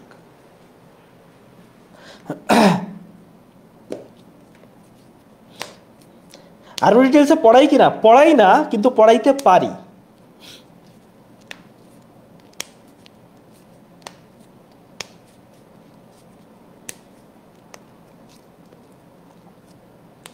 আরো ডিটেলসে পড়াই না, কিন্তু পড়াইতে পারি। ঠিক আছে? আচ্ছা, তাহলে আমরা ফার্নবর্গীয় উদ্ভিদ বা টেরিডোফাইটা নিয়ে পড়াশোনা করতে চাই। আজকে লাস্ট টপিক, বেশি পড়া নাই, অল্প পড়া আছে। 12টার আগে অবশ্যই অবশ্যই শেষ হবে, 12টার আগে অবশ্যই অবশ্যই শেষ হবে। ঠিক আছে? আচ্ছা, ঠিক আছে। আচ্ছা, এখানে একটু দেখো, যে আমরা অঙ্গজনন দেখলাম না, মসের রিক্সিয়ার অঙ্গজনন দেখলাম। এখন মসের অঙ্গজনন কিভাবে হয় দেখি। কমনলি মসের অঙ্গজনন হয় ফ্র্যাগমেন্টেশন। একটু লিখে নাও, এটা তো মসের ক্ষেত্রে। হ্যাঁ, fragmentation, GiMA, tuber, প্রোটোনেমা, বুলভিল।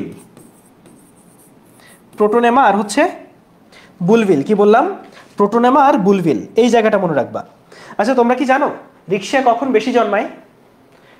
Option D, গ্রীষ্ম বর্ষা শীত হেমন্ত। গ্রীষ্ম বর্ষা শীত হেমন্ত। বলো রিক্সিয়া কখন বেশি জন্মায়? গ্রীষ্ম বর্ষা শীত হেমন্ত। ঠিক আছে, আচ্ছা আশা করি এতটুকু বুঝতে পারছি। আচ্ছা এখন বলো যে রাইজোম এই শব্দটা কোথায় পাবো বলো তো? রাইজোম শব্দটা পাবো হচ্ছে ফার্নে। এখন রাইজোম কি জিনিস? রাইজোম হচ্ছে ধরো মাটির নিচে কখনো কখনো কোনো কোনো উদ্ভিদের কাণ্ড থাকতে পারে। মাটির নিচে শুধু মূল থাকে না, কাণ্ডও থাকে। ঠিক আছে, মাটির নিচে শুধু মূল থাকে না, যেমন আদা গাছ আছে না, এরপর হলুদ, এগুলার মাটির নিচে ওই যে আদাটা হচ্ছে ভূনিম্নস্থ কাণ্ড। এই জন্য আদাটাকে বলা হয় রাইজোম। আদা, রাইজোমের উদাহরণ কিন্তু আদা, মনে থাকবে। তো এই রাইজোম, এটা তো তুমি রাইজোম দেখছো। আর ফার্নের যে কাণ্ড, এটাকেও রাইজোম বলে। ক্লিয়ার? আশা করি বুঝতে পারছি। তাইলে রাইজোম হচ্ছে ভূনিম্নস্থ রূপান্তরিত কাণ্ড। আর রাইজয়েড যে শব্দটা একটু আগে দেখে আসছি না, মসের ক্ষেত্রে রাইজয়েড দেখে আসছি। আচ্ছা গতকাল ক্লাসে আমরা আরেকটা জায়গায় রাইজয়েড পড়ছি। কার কার মনে আছে কোন জায়গায় আমরা রাইজয়েড পড়ছি? কোন জায়গায় আমরা রাইজয়েড পড়ছি বলো? পরিবেশ, বলছিলাম যে পরিবেশ, পরির র দিয়ে রাইজয়েড মনে রাখবা। পরিবেশ থেকে খাদ্য শোষণকারী হাইফাকেও রাইজয়েড বলে। পরিবেশ থেকে খাদ্য শোষণকারী যে হাইফা, সেই হাইফাকেও রাইজয়েড বলে। ঠিক আছে, তাহলে রাইজয়েড হচ্ছে মসের ক্ষেত্রে আমরা দেখলাম, মাত্র দেখে আসছি। আর পরিবেশ থেকে খাদ্য শোষণকারী হাইফাকেও কিন্তু রাইজয়েড বলে। আচ্ছা আমাকে একটু সবাই রাইজোমর্ফ কি জিনিস বলো তো? সবাই একটু কমেন্ট করে বলো রাইজোমর্ফ এই জিনিসটা কি, বলো রাইজোমর্ফ কি? আর লাইকেন, লাইকেনে আমরা দেখে আসছি রাইজাইন। লাইকেন আমরা দেখে আসছি রাইজাইন। বর্ষাকালে, ইয়েস, রিক্সিয়া বর্ষাকালে বেশি জন্মায়। রিক্সিয়া বেশি জন্মায় হচ্ছে বর্ষাকালে। আচ্ছা বলো তো আরেকটা কোশ্চেন করি, প্রকৃতির ঝাড়ুদার কোনটা? প্রকৃতির ঝাড়ুদার কোনটা? আমাকে বলবা সবাই প্রকৃতির ঝাড়ুদার কোনটা? এটা হচ্ছে তোমাদের প্রতি আমার কোশ্চেন।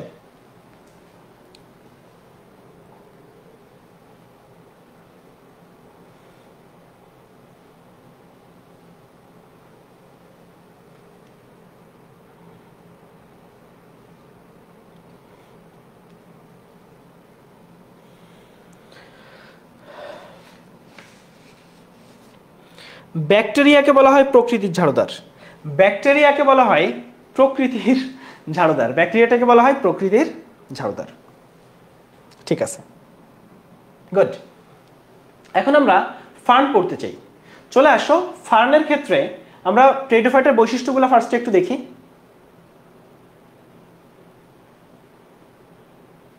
আসো,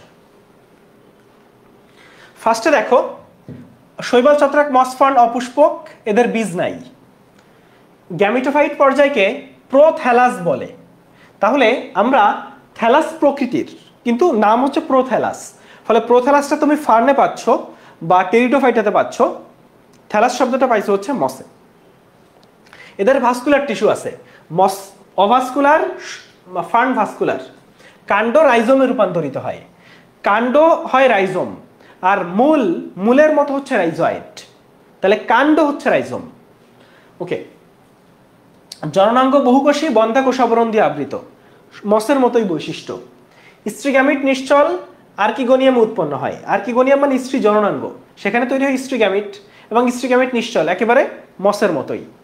চলে আসো, পূর্ণাঙ্গ দেহটি স্পোরোফাইট। আমরা জানি মসের দেহ গ্যামিটোফাইট বা হ্যাপ্লয়েড, ফার্নের দেহ স্পোরোফাইট বা ডিপ্লয়েড। এদের দেহকে মূল কাণ্ড পাতায় আলাদা করা যায়, কাণ্ডটা রাইজোম। তাহলে কাণ্ডকে কি বলে? রাইজোম। কাণ্ডকে বলা হচ্ছে রাইজোম। কই গেল এই যে কাণ্ড রাইজোমে রূপান্তরিত হয়?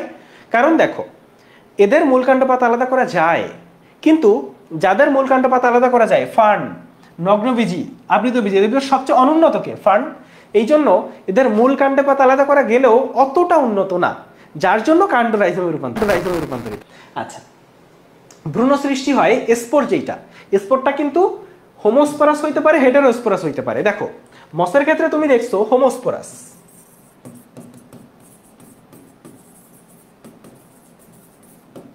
ফার্নে তুমি দেখতেছো হোমো বা হেটেরো, মানে একই রকম বা বিভিন্ন রকমও হইতে পারে, একই রকম বা বিভিন্ন রকমও হইতে পারে। নগ্ন বীজের ক্ষেত্রে আবৃত বীজের ক্ষেত্রে কেমন বলো তো? এটা কিন্তু শুধু হেটেরো। তাহলে হেটেরো যদি হয়, হেটেরো স্পোরাস যদি হয়, সেটা কিন্তু একটা উন্নত বৈশিষ্ট্য, কারণ উন্নত উদ্ভিদের এটা আছে। ফলে মসের ক্ষেত্রে হোমো, ফার্নের হোমো বা হেটেরো, আর নগ্ন আবৃত বীজের হচ্ছে হেটেরো। নগ্ন এবং আবৃত বীজের ক্ষেত্রে আমরা যেটা পাইলাম সেটা হচ্ছে হেটেরো। ক্লিয়ার? আচ্ছা বলো তো আমাকে, বলো অ্যান্থেরেডিয়াম যেটা, আচ্ছা আর্কিগোনিয়াম দেখতে কিরকম? রিক্সিয়ার যে আর্কিগোনিয়াম সেটা দেখতে কিরকম? রিক্সিয়ার আর্কিগোনিয়াম দেখতে কিরকম সেটা একটু আমাকে সবাই বলবা, বলো। আচ্ছা, তাহলে পুংগ্যামিট হচ্ছে সচল, অ্যান্থেরেডিয়ামে তৈরি হয়, স্ট্রিগ্যামিট নিশ্চল, আর্কিগোনিয়ামে তৈরি হয়। আর জীবনচক্র হচ্ছে হেটেরোমরফিক জনুক্রম। এইটা আমি তোমাকে দেখাইছিলাম, মানে সহজ ভাষায় এই ছবিটা আমরা তখন দেখতেছিলাম। দেখো এই ছবিটায় স্পোরোফাইটিক আর গ্যামিটোফাইটিক যে জনু, এটা পর্যায়ক্রমে আপর্তিত হচ্ছে, যেটাকে জনুক্রম বলে।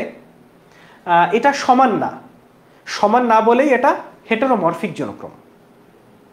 তাইলে যদি দুইটা জনু 50-50 হইতো, মানে জীবনে অর্ধেক সময় গ্যামিটোফাইটিক অর্ধেক সময়, তখন সেটা হইতো, এটাকে বলে হ্যাপ্লো ডিপ্লোম্যান্টিক জীবনচক্র। তো এটার দরকার নেই, মানে ম্যাক্সিমাম ক্ষেত্রে এটা হয় হেটেরোমরফিক, কারণ দুইটা সমান না।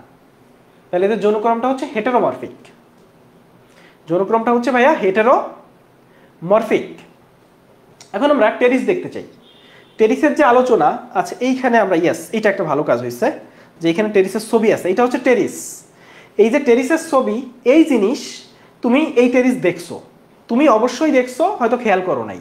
তো এইটা হচ্ছে টেরিস, দেখছো? এটা মনে হচ্ছে না যে ধরো একটা ইট আছে, ইট, হ্যাঁ ইটের ওইখানে এর জন্মায় যায়। তো এই আসলে অনেক জায়গায় জন্মাইতে পারে। চলো আমরা টেরিসের আলোচনা দেখি। এটা হচ্ছে টেরিস। তো টেরিসের বৈশিষ্ট্যগুলো আমরা পড়বো, সমস্যা নাই, আপাতত একটু দেখে আসি। চলে আসো। এদের দেহ মূল কাণ্ড পাতায় বিভক্ত করা যায়। কাণ্ডটা রাইজোমে রূপান্তরিত, রাইজোম র্যামেন্টা দিয়ে। আচ্ছা এই জিনিসটা একটু বুঝাই আসি, আসো না বুঝাইলে বুঝবা না। এইটা হচ্ছে টেরিস। দেখো এই যে টেরিস গাছ, টেরিসের এইটা হচ্ছে রাইজোম, এই কাণ্ড এই রাইজোমে রূপান্তরিত হয়েছে। এই রাইজোমের একটা আবরণ আছে যেটাকে বলে র্যামেন্টা। তাহলে রাইজোমের আবরণটা কি? র্যামেন্টা, বাদামি রঙের র্যামেন্টা দিয়ে রাইজোম আবৃত থাকে। এইটা হচ্ছে রাইজোম। এই রাইজোম থেকে পাতা বেরোইছে, দেখছো? এই পাতার ভিতর দুই রকম পাতা তুমি পাচ্ছ, একটা হচ্ছে বড় পাতা, পূর্ণাঙ্গ পাতা, আর একটা হচ্ছে এই যে কোকড়ানো পাতা। এই যে কোকড়ানো অবস্থা, এটাকে বলে সার্সিনেট ভার্নেশন। এই যে কোকড়ানো অবস্থা তুমি পাইলা, এই কোকড়ানো অবস্থাকে কি বলে ভাইয়া? সার্সিনেট ভার্নেশন। কোকড়ানো অবস্থাকে বলা হয় সার্সিনেট ভার্নেশন, মনে থাকবে। এই কোকড়ানো অবস্থাকে বলা হয়। আর এই যে কোকড়ানো পাতা, এই পাতার নাম হচ্ছে ক্রোজিয়ার। তাহলে এই যে পাতাটা, পাতার নাম হচ্ছে ক্রোজিয়ার। আর এই যে এটা কুস্কায় আছে, এই অবস্থাকে বলা হয় সার্সিনেট ভার্নেশন। আচ্ছা হইল, এই যে অবস্থাকে বলা হয় সার্সিনেট ভার্নেশন, পাতাটার নাম ক্রোজিয়ার। তাইলে কাণ্ডটা রাইজোম, আর রাইজোমের আবরণ র্যামেন্টা। ওকে, এখন আসো, এই বড় একটা পাতা দেখতেছো না, এই যে বিশাল পাতা, এই যে পাতাটা, এই পাতাটার নাম হচ্ছে ফ্রন্ট। ফ্রন্ট, ফ্রড না কিন্তু, ফ্রড না, ফ্রন্ট। আর এই পাতার এই যে খণ্ড আছে না, খণ্ডক, এই একটা খণ্ডক, এই একটা খণ্ডক, এই খণ্ডকগুলাকে বলে পিনা। এটা নাম হচ্ছে পিনা। তাহলে টোটাল পাতাটা হচ্ছে ফ্রন্ট, আর এই খণ্ডটা হচ্ছে পিনা। ক্লিয়ার? আর এই যে পাতার মাঝ বরাবর, মানে এই যে লম্বা যেটা গেছে, মানে এই মাঝ বরাবর যেটাকে কেন্দ্র করেই এই পিনাগুলা আসছে, মানে মাঝের যে লম্বা শিরার মতো যেটা, এইটার নাম হচ্ছে র্যাকিস।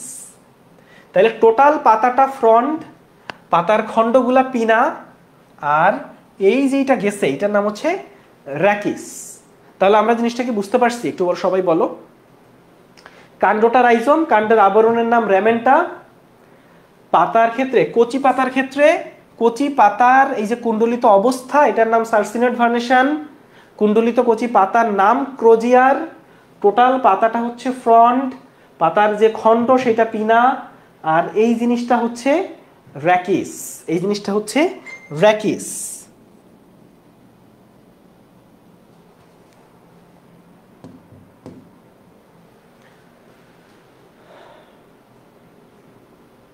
আসো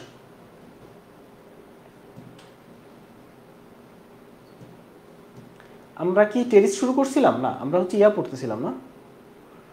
হ্যাঁ টেরিস শুরু করছিলাম, ইয়েস টেরিস পড়ব। আসো তাহলে কাণ্ড রাইজোমে রূপান্তরিত হয়। রাইজোমের আবরণ নাম হচ্ছে র্যামেন্টা, যেটা একটা শল্কপত্র, বাদামি বর্ণের শল্কপত্র। পাতাগুলা যৌগিক পাতা, কচি অবস্থায় পাতা কুণ্ডলিত থাকে। কুণ্ডলিত অবস্থার নাম সার্সিনেট ভার্নেশন। কুণ্ডলিত কচি পাতাকে বলে ক্রোজিয়ার। সব স্পোর একই রকম। আমরা জানি যে ফার্নের স্পোর হোমোস্পোরাস হইতে পারে, হেটেরোস্পোরাস হইতে পারে, তবে টেরিসের ক্ষেত্রে এটা হোমোস্পোরাস। স্পোরাঞ্জি একত্রিত হয়ে সোরাস গঠন করে। আচ্ছা এই জায়গাটা আমি একটু বুঝাইতে চাই, এই যে স্পোরাঞ্জিয়া, সোরাস, হ্যাঁ ফলস ইন্ডুসিয়াম, এই জায়গাটা একটু বুঝাইতে চাই। আসো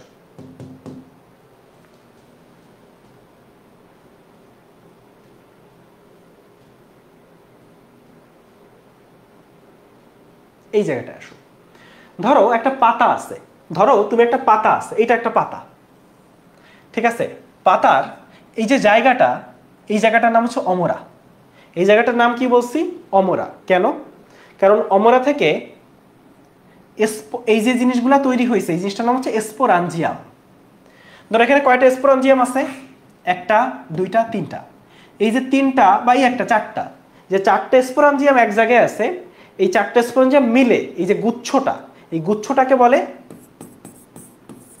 সোরাস। তাইলে অমরা যেটা, সেই অমরা থেকে হচ্ছে স্পোরাঞ্জিয়াম তৈরি হয়। তাহলে পাতার অমরা থেকে স্পোরাঞ্জিয়াম তৈরি হয়। স্পোরাঞ্জিয়ামের গুচ্ছকে বলে সোরাস, এবং এই স্পোরাঞ্জিয়ামটা একটা অংশ দিয়ে ঢাকা থাকে। এইটাকে বলে ফলস ইন্ডুসিয়াম। ইন্ডুসিয়াম মানে ঢাকনা। তো এইটা আসলে অ্যাকচুয়াল ঢাকনা না, মনে হয় যে ঢেকে আছে কিন্তু আসলে তা না। তো এই জন্য এটাকে ফলস ইন্ডুসিয়াম বলে। আচ্ছা, তো এই যে স্পোরাঞ্জিয়াম, এই জিনিসটাই হচ্ছে একটা স্পোরাঞ্জিয়াম। এইটা, এই স্পোরাঞ্জিয়ামের দুইটা অংশ আছে, একটা হচ্ছে বোটা, বোটাটাকে বলা হয় বৃন্ত, আর বাকি যে অংশ এর নাম হচ্ছে ক্যাপসুল। এই ক্যাপসুলেও দুইটা জিনিস পাচ্ছ তুমি। একটা হচ্ছে এই যে পুরু যে কোষগুলা, এগুলোর নাম অ্যানুলাস, আর পাতলা যে কোষগুলা এখানে তুমি এই যে সাদা সাদা, এই কোষগুলাকে বলে এস্টোমিয়াম। তো এখানে কি হয় যে প্রথমে এর ভিতর পানি ভরা থাকে, পানি থাকে।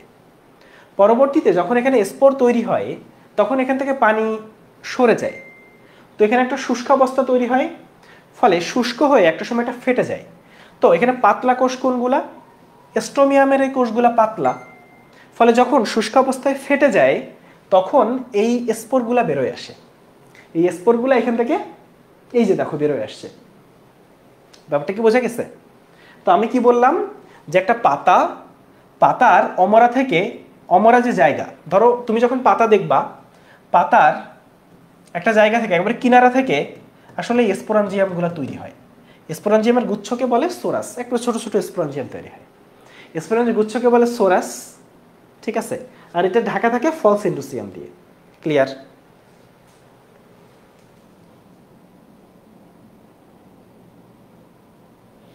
মিডিওলজি এক্সাম গ্যাস খুলবে কিনা?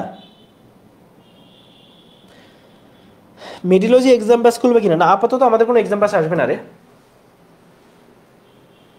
আমাদের কোর্স ফিটা আসলে আমরা এমনভাবে ফিক্স করি, আমাদের ফুল ব্যাচে ভর্তি হইতে ম্যাটেরিয়াল ছাড়া 5,500 টাকা লাগবে, আর 11টা বই সহ 7,000 টাকার মতো। ফলে দেখা যায় যে অফলাইনে বড় বড় কোচিংগুলো দেখা যায় যে এই টাকাতেই এক্সাম ব্যাচ নামায়, আমাদের ফুল কোর্সের টাকাতেই, তাই না? ফলে আমরা কোর্স ফিটা যেহেতু ওইভাবে ফিক্স করি, ওই জন্য হচ্ছে আমরা আসলে নর্মালি এক্সাম ব্যাচ আনি না, আনলেও একটা এক্সাম ব্যাচ আসতে পারে। এটা এখন ডিসিশন হয় নাই।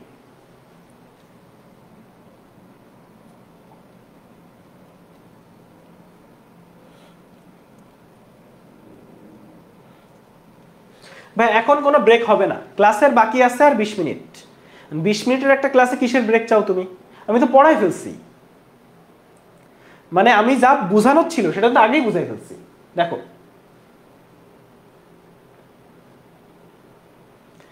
এখন আসো, তাহলে আমরা স্পোরাঞ্জিয়াম ফলস ইন্ডুসিয়াম দিয়ে ঢাকা থাকে, স্পোরাঞ্জিয়ামগুলো একসাথে মিলে তৈরি করে সোরাস। স্পোরাঞ্জিয়ামের গুচ্ছকে বলে সোরাস।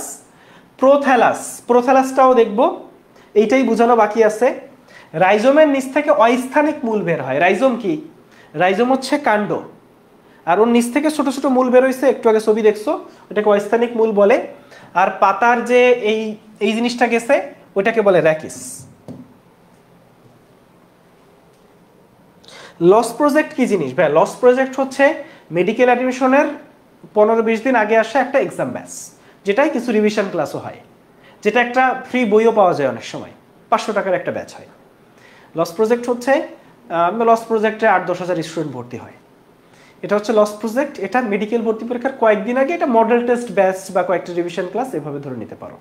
এইটা মানে তোমাকে মেডিকেলে চান্স পাবে এটা না, জাস্ট মেডিকেলে লাস্ট মুহূর্তে প্রস্তুতিকে ঝালাই করে, বা হচ্ছে এক্সামগুলো লাস্টে মডেল টেস্ট অনেক বেশি, অনলাইনে সবচেয়ে বেশি স্টুডেন্টের মাঝে এক্সাম দেওয়া যায় লস প্রজেক্টে। এটা আসবে মেডিকেলের কয়েকদিন আগে।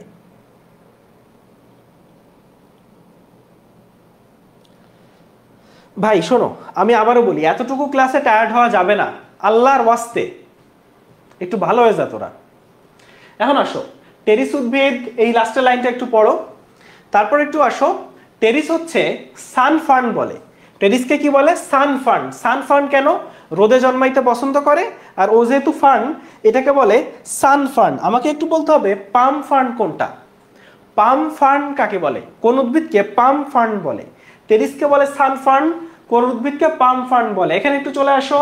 টেরিস ভিট্টাটা, টেরিস লঙ্গিফোলিয়া এবং টেরিস, এই যে উদ্ভিদগুলো বাংলাদেশে পাওয়া যায়, বাংলাদেশে সবচেয়ে বেশি পাওয়া যায় টেরিস ভিট্টাটা। বাংলাদেশে সবচেয়ে বেশি পাওয়া যায় টেরিস ভিট্টাটা। আচ্ছা, টেরিসটাকে বলা হয় অর্ধবায়বীয় বা সাবেরিয়াল। কেন বলা হয় জানো? টেরিসটা আসলে ইটের স্তূপে জন্মায়। এখানে তো ধরো ইটের স্তূপ মানে কি? সেখানে মাটির পরিমাণ খুবই কম, ইট এক জায়গায় স্তূপ করা আছে, সেখানে টেরিস জন্মাই গেছে। মানে কি? মনে হচ্ছে এরা বাতাসের উপর নির্ভর করে বেঁচে আছে, মাটি তো নাই। এই জন্য এটাকে বলা হয় অর্ধবায়বীয় বা সাবেরিয়াল। তো টেরিসের গঠনটা আমরা আসলে দেখে ফেলছি, এই জন্য আমি জাস্ট রিডিং পড়ে যাচ্ছি।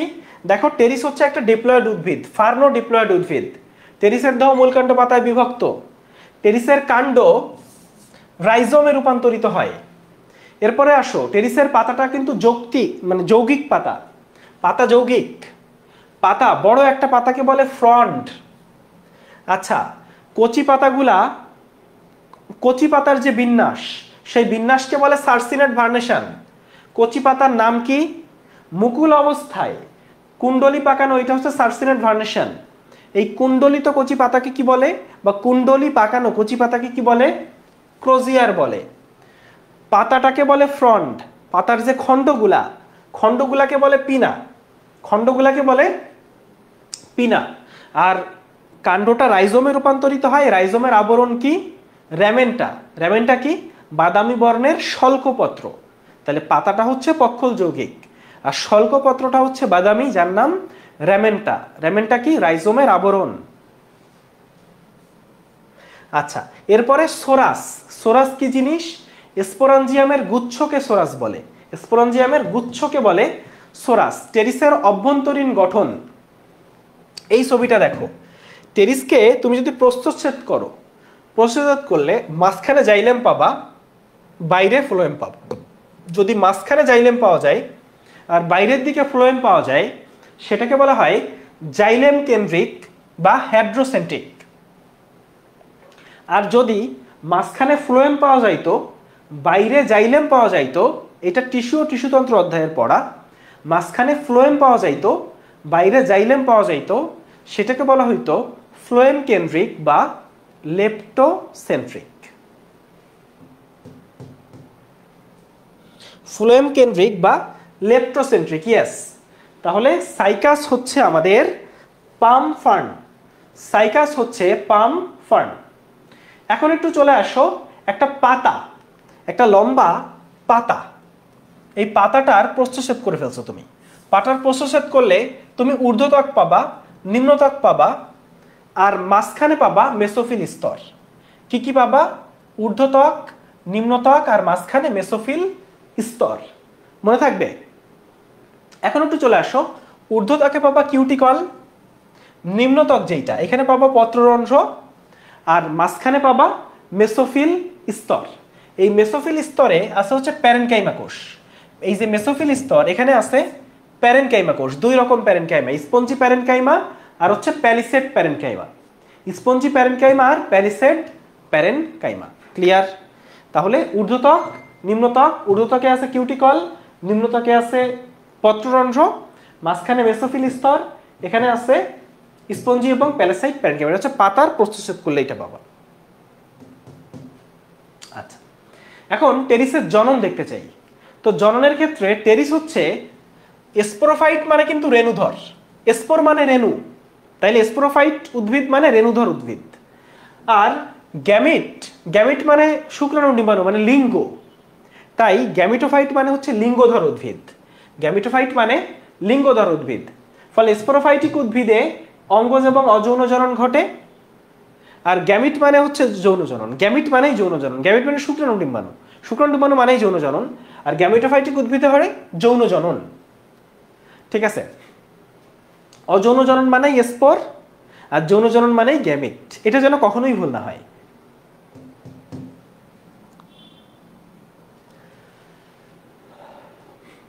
এখন এই জিনিসটা আমি তোমাকে অলরেডি দেখাই আসছি, মনে আছে যে স্পোরেনজেমের গুচ্ছকে বলে সোরাস।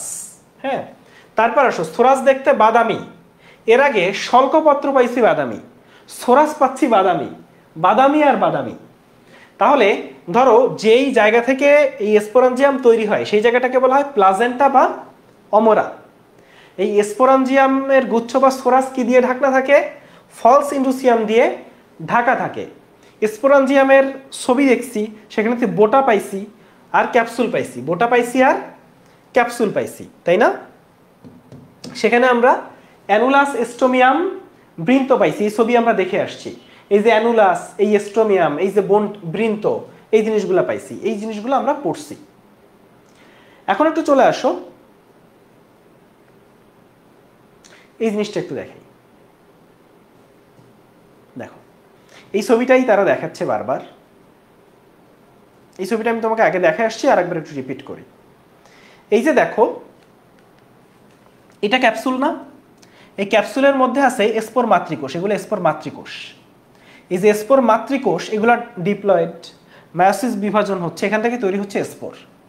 স্পোর অঙ্কুরিত হয়ে তৈরি হচ্ছে এই প্রোথ্যালাস, এই হৃৎপিণ্ডের মতো আকৃতির এই প্রোথ্যালাসটা তৈরি হচ্ছে, মনে থাকবে। এখন আসো এই জিনিসটা একটু পড়ি। এখানে ভয় পাওয়ার কিছু না, এটা খুবই ইজি। তাহলে ক্যাপসুলের ভিতরে যে স্পোরোজেনাস টিস্যু, ওইখান থেকে তৈরি হয় স্পোর মাতৃকোষ। স্পোর মাতৃকোষ ডিপ্লয়েড, 16টা স্পোর মাতৃকোষ থাকে। একটা মাতৃকোষ থেকে তৈরি হয় 4টা স্পোর। তাহলে 16টা থেকে কয়টা স্পোর তৈরি হবে? 64টা স্পোর তৈরি হবে। মিওসিস বিভাজনের মাধ্যমে একটা স্পোরাঞ্জিয়াম থেকে 64টা স্পোর পাবা। স্পোর গুলাও বাদামি, স্পোর গুলাও বাদামি। তাহলে দেখছো বাদামি আর বাদামি, কালার পাইলেই বাদামি। স্পোর গুলাও ভাইয়া বাদামি। তো এই স্পোর গুলা ফেটে ওই অ্যানুলাসটা ফাইটা বাইরে বেরোয় আসে। ওইটা ফেটে কি হয় ভাইয়া? অ্যানুলাস ফেটে, সরি, এস্টোমিয়াম ফেটে বাইরে বেরোয় আসে, এস্টোমিয়াম ফেটে বাইরে বেরোয় আসে।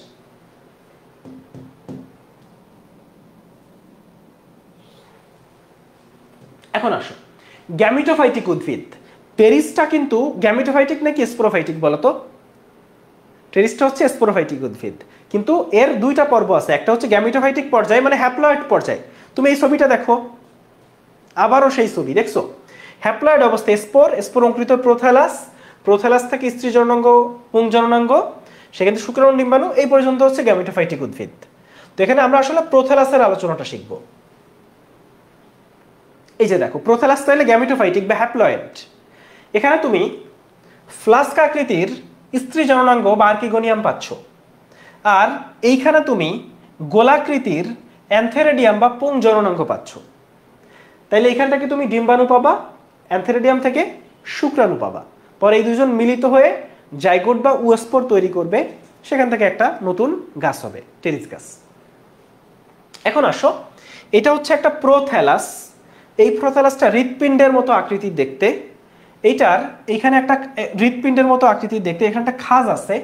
এই খাঁজটাকে বলা হয় এপিক্যাল নস। কি বলে? এপিক্যাল নস।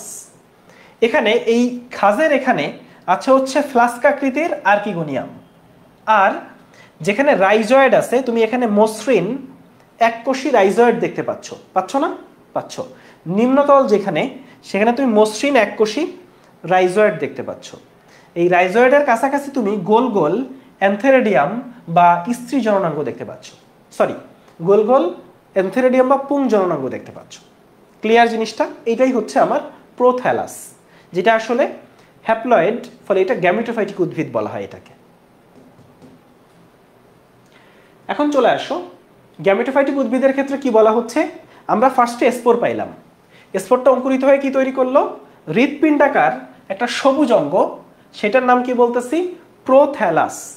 এই যে প্রোথ্যালাসটা, সেইটার নিম্নতল থেকে এককোষী মসৃণ রাইজয়েড আমরা পাই, এবং একেবারে উপরে আছে একটা খাঁজার মতো, যেটাকে বলা হয় এপিক্যাল নস। এই প্রোথ্যালাসটা কিন্তু হৃৎপিণ্ডাকৃতির এবং সবুজ। প্রোথ্যালাসটা স দিয়ে কয়েকটা শব্দ আছে, এরা সবুজ, এটা স্বতন্ত্র, এটা স্বভোজী, এবং এটা কিন্তু অবশ্যই বহুকোষী। এটা হ্যাপ্লয়েড হইতে পারে, কিন্তু অবশ্যই এখানে প্রচুর কোষ আছে, এটা তো নিশ্চিত। আচ্ছা, প্রোথ্যালাসটা উভলিঙ্গ কেন? কারণ একই বডিতে যেহেতু আর্কিগোনিয়াম এবং অ্যান্থেরেডিয়াম আছে, ফলে প্রোথ্যালাসটা হচ্ছে উভলিঙ্গ। একই বডিতে যেহেতু আর্কিগোনিয়াম এবং অ্যান্থেরেডিয়াম আছে, ফলে প্রোথ্যালাসটা হচ্ছে উভলিঙ্গ। আচ্ছা, এবং এই জন্য এটাকে সহবাসী উদ্ভিদও বলে, এই জন্য এটাকে সহবাসী উদ্ভিদও বলা হয়। এখন যৌন জনন যেটা আমরা দেখতে পাচ্ছি, অর্থাৎ আর্কিগোনিয়াম থেকে তৈরি হয় ডিম্বাণু, অ্যান্থেরেডিয়াম থেকে তৈরি হয় শুক্রাণু, এবং যেখানে ডিম্বাণু শুক্রাণু আছে তারা অবশ্যই মিলিত হবে, এবং মিলিত হয়ে নতুন একটা বাচ্চা হবে, আসলে একটা জাইগোট হবে। এটা হচ্ছে যৌন জনন। আচ্ছা, তাহলে আশা করি বুঝতে পারছি আর্কিগোনিয়াম। এখন আমরা একটু এই ছবিটা দেখতে চাই। দেখো, এইটা হচ্ছে আর্কিগোনিয়ামের একটা ছবি। আর্কিগোনিয়ামে কি কি আছে চলো আমরা দেখি।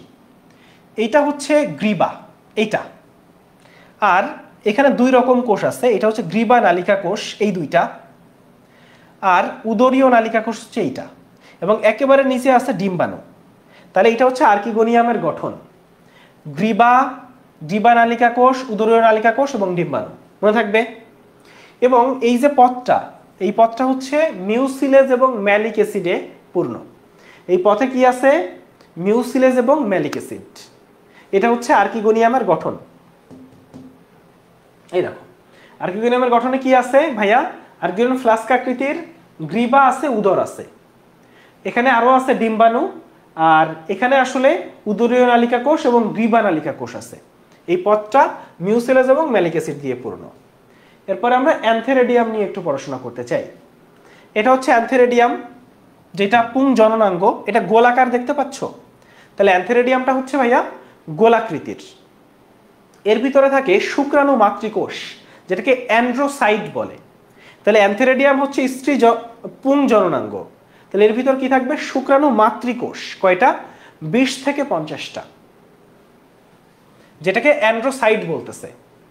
এখন এখানে আর কি আছে, আর যেটা আছে সেটা হচ্ছে রিং সেল আর কাভার সেল। রিং সেল আর কাভার সেল, শুক্রাণু মাতৃকোষ থেকে তৈরি হচ্ছে ফ্ল্যাজেলা যুক্ত শুক্রাণু, শুক্রাণু মাতৃকোষ থেকে তৈরি হচ্ছে ফ্ল্যাজেলা যুক্ত শুক্রাণু। তাইলে এই ফ্ল্যাজেলা আছে, তাহলে ও কি করবে, শিশির বা বৃষ্টির পানি পার হয়ে তার যে কাঙ্ক্ষিত গন্তব্য ডিম্বাণু, সেই ডিম্বাণুর কাছে যাবে। তাহলে আমরা এখানে কি কি পাচ্ছি, এটা হচ্ছে গোলাকৃতির পুং জননাঙ্গ। এখানে আছে 20 থেকে 50টা শুক্রাণু মাতৃকোষ বা অ্যান্ড্রোসাইট। শুক্রাণু মাতৃকোষ থেকে তৈরি হচ্ছে ফ্ল্যাজেলা যুক্ত শুক্রাণু, সেই ফ্ল্যাজেলা যুক্ত শুক্রাণু সাঁতার কেটে তার পছন্দের ডিম্বাণুর কাছে যাচ্ছে, তার পছন্দের ডিম্বাণুর কাছে যাচ্ছে। আচ্ছা, তাহলে আমরা এটা বুঝতে পারছি। এখন একটু খেয়াল করো, শুক্রাণু এবং ডিম্বাণু মিলিত হলো, তৈরি হলো জাইগোট বা ওস্পোর। জাইগোট বা ওস্পোর, এটা হচ্ছে স্পোরোফাইটের প্রথম কোষ। মানে কি, যখনই জাইগোট হয়ে গেল তখনই সে ডিপ্লয়েড হয়ে গেল। ডিপ্লয়েড মানে কি, স্পোরোফাইট। ফলে স্পোরোফাইটের প্রথম কোষকে জাইগোট। আচ্ছা, তো জাইগোট থেকে ওই জাইগোটটাই আস্তে আস্তে একটা পূর্ণাঙ্গ টেরিস গাছে রূপান্তরিত হয়। তাহলে এই যে ছবিটা, এই ছবিটাই আমরা এতক্ষণে আরেকবার একটু বুঝি, আমরা অনেকবার বুঝছি। তাহলে এই যে দেখো, একটা প্রোথ্যালাস, এখানে স্ত্রী জননাঙ্গ আর্কিগোনিয়াম, পুং জননাঙ্গ অ্যান্থেরেডিয়াম, এখান থেকে আমরা ফ্ল্যাজেলা যুক্ত শুক্রাণু পাচ্ছি, নিশ্চল ডিম্বাণু পাচ্ছি, শুক্রাণু ডিম্বাণুর কাছে আসতেছে, তাদের মিলন হচ্ছে, জাইগোট ফর্ম হওয়ার সাথে সাথে স্পোরোফাইটিক দশা শুরু হলো এবং স্পোরোফাইটের প্রথম কোষ হচ্ছে জাইগোট। তাহলে বলো তো গ্যামেটোফাইটিকের প্রথম কোষ কোনটা? বলো, গ্যামেটোফাইটিক যে দশা সেটার প্রথম কোষ কোনটা? সেখান থেকে আমরা একটা গাছ পেয়ে গেলাম, গাছের যে সোরাস স্পোরাঞ্জিয়ামের গুচ্ছ, সেখানের একটা স্পোরাঞ্জিয়াম, স্পোরাঞ্জিয়ামের ভিতরে আছে স্পোর মাতৃকোষ, 16টা স্পোর মাতৃকোষ থেকে 64টা স্পোর পাওয়া যায়, সেই স্পোর থেকে আমরা পাচ্ছি প্রোথ্যালাস। এভাবেই চক্রটা বারবার আবর্তিত হচ্ছে। তাহলে এই জিনিসটাই হচ্ছে গ্যামেটোফাইটিক জনু এবং স্পোরোফাইটিক জনু। এই ব্যাপারটাই হচ্ছে গ্যামেটোফাইটিক জনু এবং স্পোরোফাইটিক জনু। এখানে কিন্তু আমি যা পড়াইছি এতক্ষণে গ্যামেটোফাইটিক জনু এবং স্পোরোফাইটিক জনুতে তাই লেখা আছে, এর বাইরে কিচ্ছু লেখা নাই। একটু আমাদের 12টার আগে ক্লাস শেষ হয়ে গেল, দেখছো? এখন আসো, টেরিসটা হচ্ছে গ্যামেটোফাইটিক উদ্ভিদ নাকি স্পোরোফাইটিক উদ্ভিদ? স্পোরোফাইটিক উদ্ভিদ। যেহেতু স্পোরোফাইটিক পর্যায়টা 50%-এর বেশি, ফলে স্পোরোফাইটিক পর্যায়টা দীর্ঘ, গ্যামেটোফাইটিক পর্যায়টা সংক্ষিপ্ত।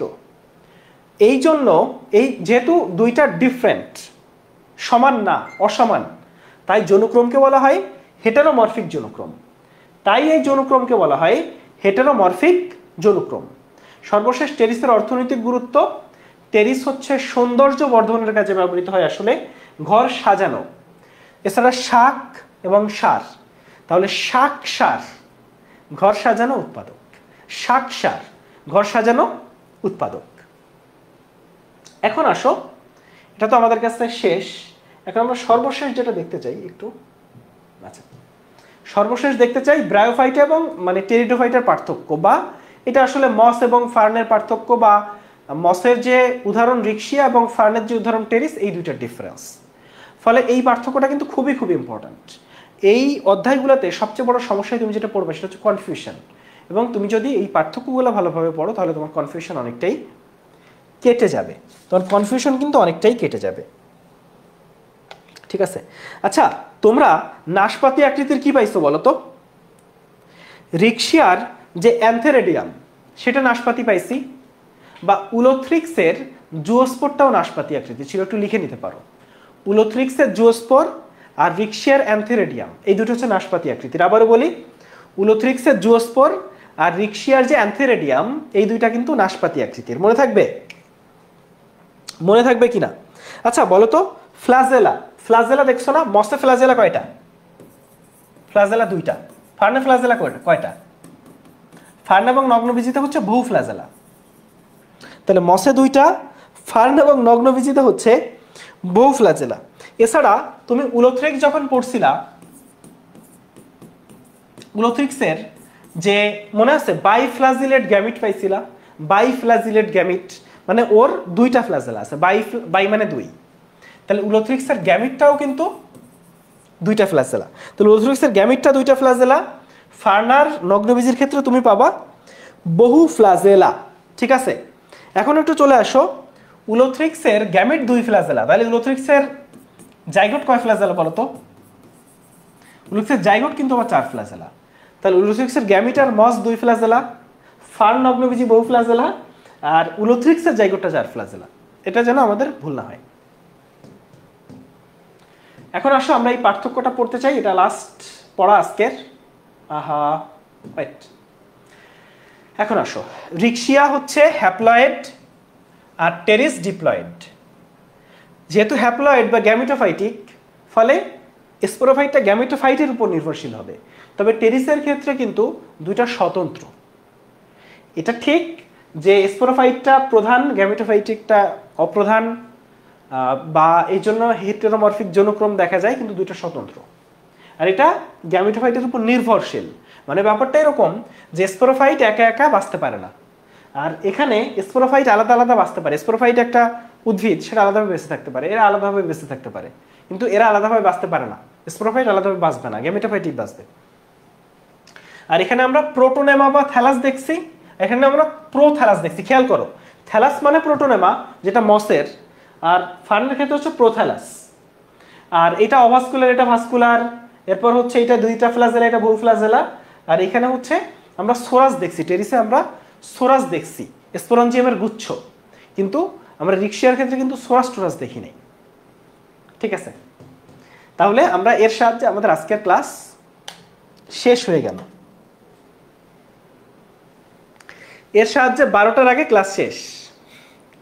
আমি বলছিলাম 12টার আগে, দেখো ক্লাস কি খুব লম্বা সময় হয়েছে, 1 ঘন্টা 50 মিনিটের মতো ক্লাস হয়েছে, খুবই ছোট একটা ক্লাস।